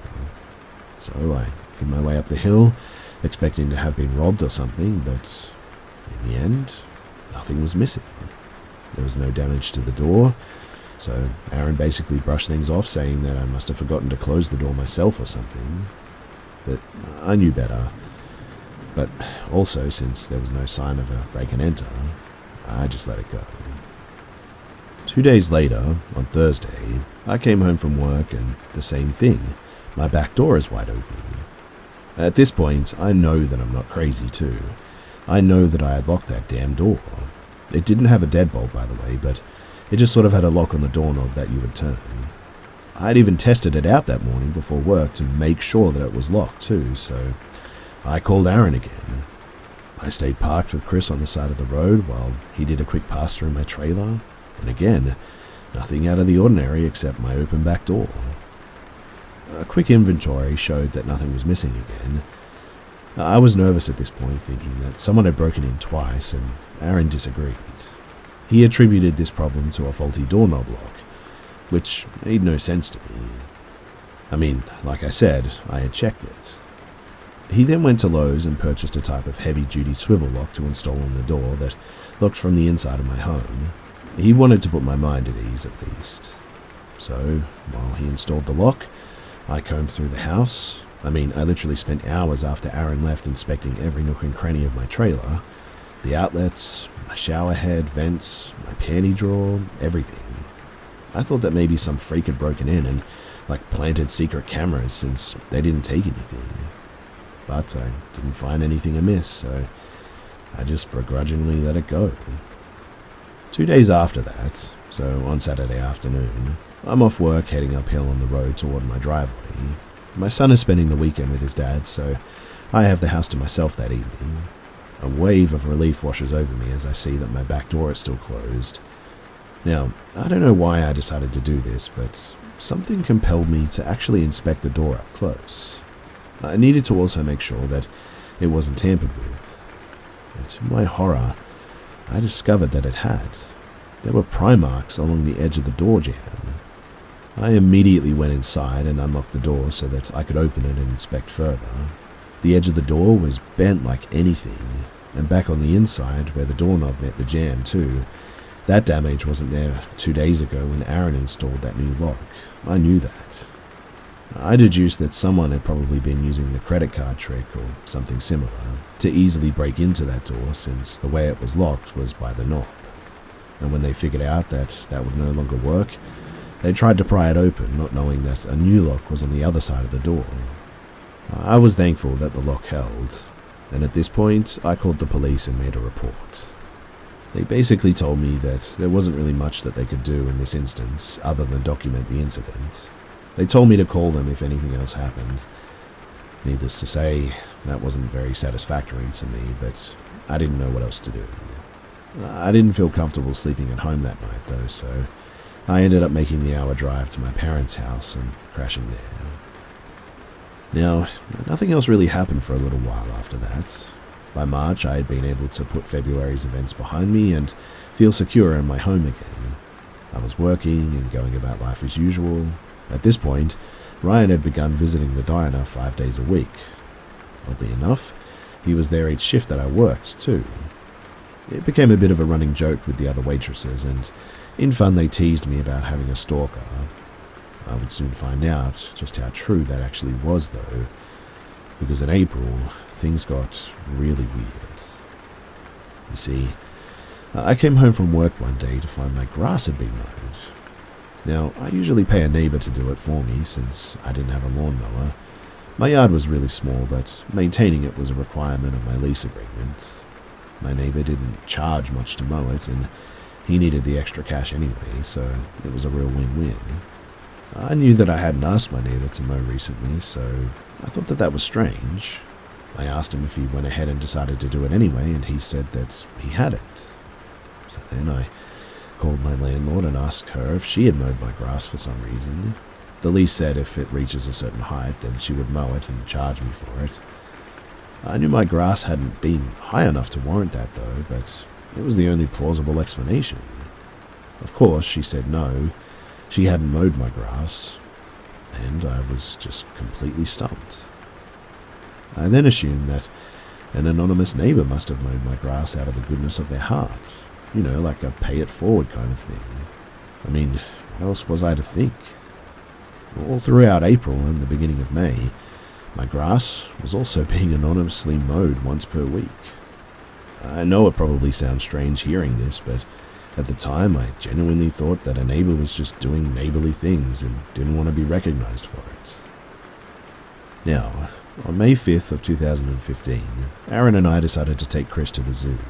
When we get back from the zoo late that afternoon, we discovered that my front door was cracked open, which was really annoying. But my front door did have a deadbolt, but I must have forgotten to lock it, which was really stupid of me, I admit. You can imagine how upset I was due to my back door being tampered with multiple times back in February too. I just didn't understand why this was happening again. Like all the other times, nothing was taken. My belongings seemed untouched. Yes, I was feeling targeted, but I didn't call the police because I felt like I technically had nothing to report again. There was nothing stolen or vandalized, just an open front door. So I just let it go again. 2 days later, though, I would discover the depth of things. May 7th, 2015. It was one of my rare days off. I was at home relaxing when the diner called me. I answered thinking maybe my boss wanted me to come into work. It wasn't my boss, but my co-worker, Celia. She stated that someone named Mary called the diner asking to speak to me. Mary had apparently asked for me by name. Since I wasn't at work that day, Mary left her phone number and requested that I call her as soon as possible. I thanked Celia for relaying the message and ended the call, sort of perplexed. I didn't know who Mary was, but out of curiosity, I gave her a call. Mary ended up being Ryan's estranged wife. I didn't even know that he was married. She informed me that Ryan had a nervous breakdown while they were arguing earlier. He started raving like a wild man about how my name is a better girlfriend than she is a wife. He told her that we were in love and that he had been taking care of me and my Down syndrome son for months. My son doesn't even have Down syndrome, by the way. My son is not mentally impaired. She initially thought that it was all just crazy talk, considering his mental state.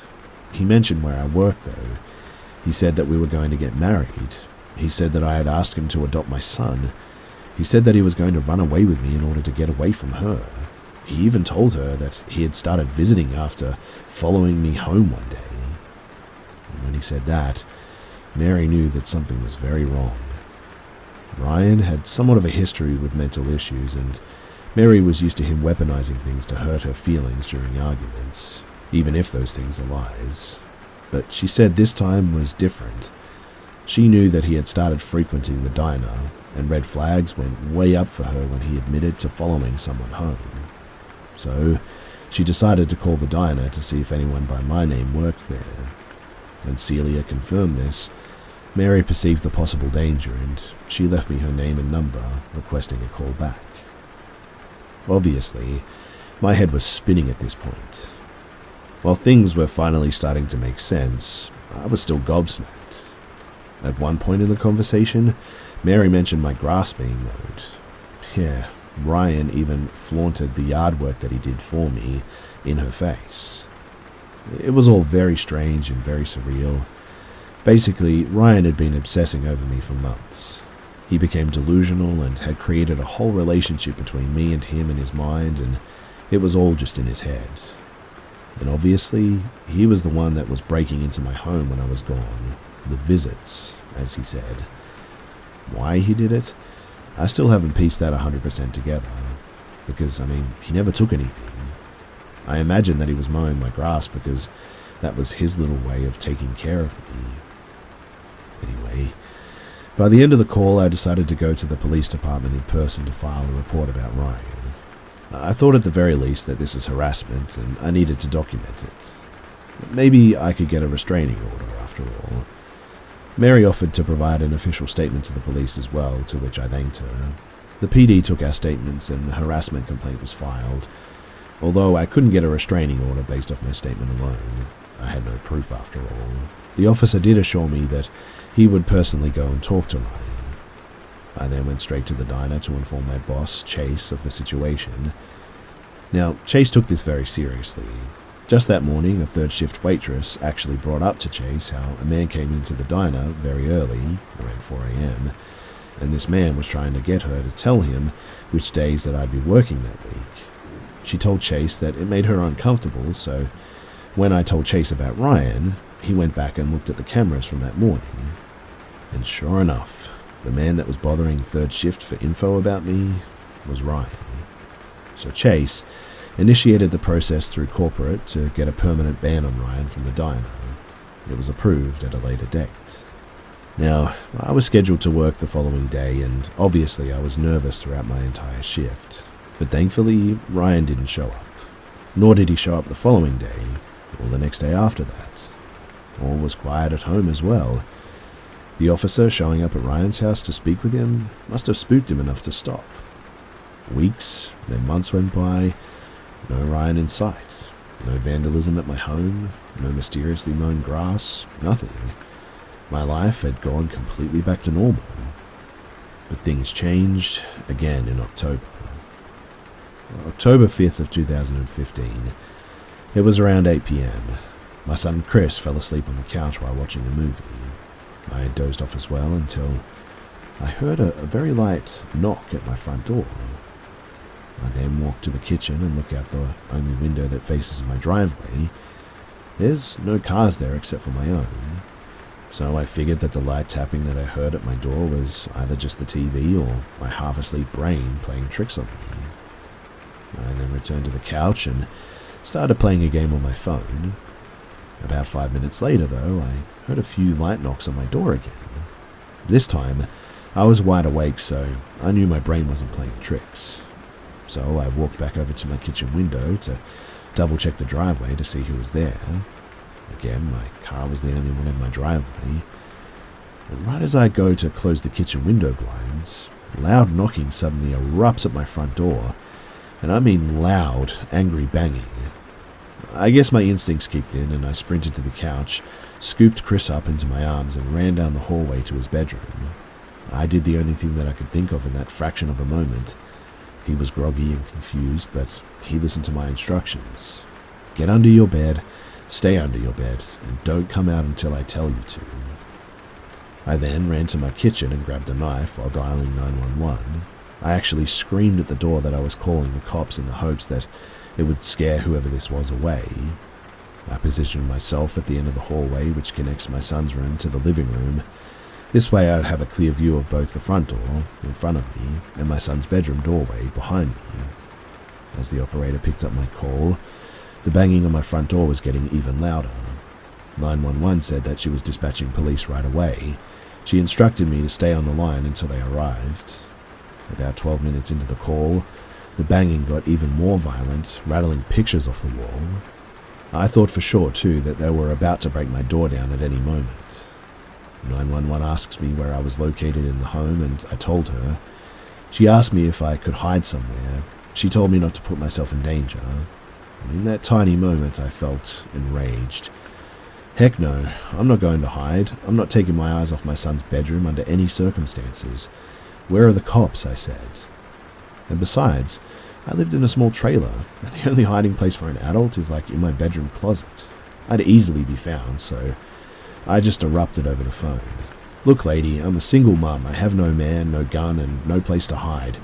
If he breaks this door down, what am I supposed to do? Throw this knife at him? Where are the cops? She assured me again that the cops were on their way and to stay on the line. More banging, but this time it moved to the actual side of the trailer. It sounded like they were taking a baseball bat and beating against the outside of the trailer. At that moment, Chris started shrieking. I ran the few steps over to his room to check on him. The loud commotion had just pushed his fear gauge over the edge. He was screaming, crying incessantly under his bed. I quickly ascertained that he was physically okay, and I returned back to the end of the hallway to check on the front door. As I was explaining to 911 that my son was okay, just scared, I noticed that the banging had suddenly stopped. I waited another minute or so, trying to listen out for any sign of further escalation, like window breaking or something, but all I could hear was sobs coming from my son's room. All in all, it took the cops a whopping 23 minutes to arrive. By then, the perp was long gone. For reference, I live about 10 minutes away from the police station too. 911 even called it an active home invasion. I was livid about the response time, to say the least. My front door was made out of some type of metal, just a cheap generic trailer door, and it was now completely covered in dents. There were noticeable scratch marks on the lock, failed attempt at the picking of the deadbolt. The siding on the trailer was damaged where the perp had hit it with something, and given the history, I immediately suspected Ryan was the perp. The police said since I didn't actually see the person, then they couldn't arrest him without an eyewitness. The most they could do was make a report. They did end up canvassing the immediate area in case he was on foot, since I didn't see a vehicle in my driveway prior to this happening. However, there was no sign of him or anyone around and about. I deduced that he probably had parked nearby out of sight, that way his vehicle wouldn't be spotted or recognized at my home. My home was situated next to a thin patch of woods and has public access roads on the other side. I also am absolutely convinced that Ryan had nefarious plans for me that evening, but when he discovered my son was at home with me, via his terrified shrieking, he bailed. He stopped trying to break into my home the moment that my son inadvertently made his presence known. For whatever reason, Ryan always lit up when I talked about my son. He used to initiate conversations about Chris just to watch me dote over him. Looking back, I guess it was his morbid way of bonding with my kids, and I think in his own sort of warped way, he grew to care about him. So when he heard Chris's scream, he decided to not follow through with whatever his plan was for me. I ended up taking a few days off work because I was so shaken up after that. I stayed at my parents' house during that time because I was afraid to go home. My landlord had the damaged door replaced while I was gone. Realizing that I had a job and a life and that I couldn't stay gone forever, I knew that I had to go home. So I got a gun, a small caliber revolver, but it would do the job. And then I went home. I lived in that trailer for another 4 months before I saved up enough money to move. It was totally peaceful during those months, with no further events or altercations, but I just couldn't stand being there anymore. Since then, I've changed jobs, met someone special, gotten engaged, bought a house, and even got a dog. No further sign of Ryan anywhere during any of these life changes, and it's been nearly 7 years since any sign of him. Ryan seems to have disappeared out of my life in the same manner that he first appeared, just out of nowhere. And I couldn't be happier that he's gone. Hopefully, it stays that way.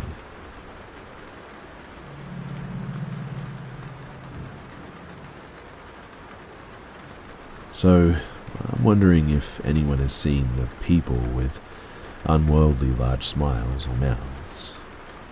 This has been with me for a while, and I just can't shake it, and I have to get it off my chest. I know it all sounds ridiculous, but here goes nothing. So a few years ago, I was outside in the backyard with a buddy of mine that was actually staying in my garage. We were cleaning an RV that I had just purchased when my wife came outside to moan about something. I can't remember what anymore, but when she was done, she went back into the house, me still in the RV, went to follow her to see what her problem was, and I hear my truck, which was right in front of the RV, start. Me not thinking about it, as I'm walking, I turn and look to see who's in my truck and see what at first I thought was my wife messing with me, but saw a female resembling my wife turn to look at me with this crazy, creepy large smile. When I say large, I mean absolutely huge, with white teeth to boot, just looking at me. As I sort of back up and get to the back door and walk into the kitchen, I'm kind of back and forth in my head like, what was she doing? And then I get to the bedroom where my wife is standing, folding clothes. I'm not trying to freak her out, and myself, I turn and I haul butt back to the gate to see who is in my truck. When I do, there's nobody there. The key was in my pocket, but I know what I saw. I know what I heard. My truck started, and my buddy outside even heard it start too, but didn't bother looking. I know what I saw, and I'm just wondering if anyone else has ever seen anything like this.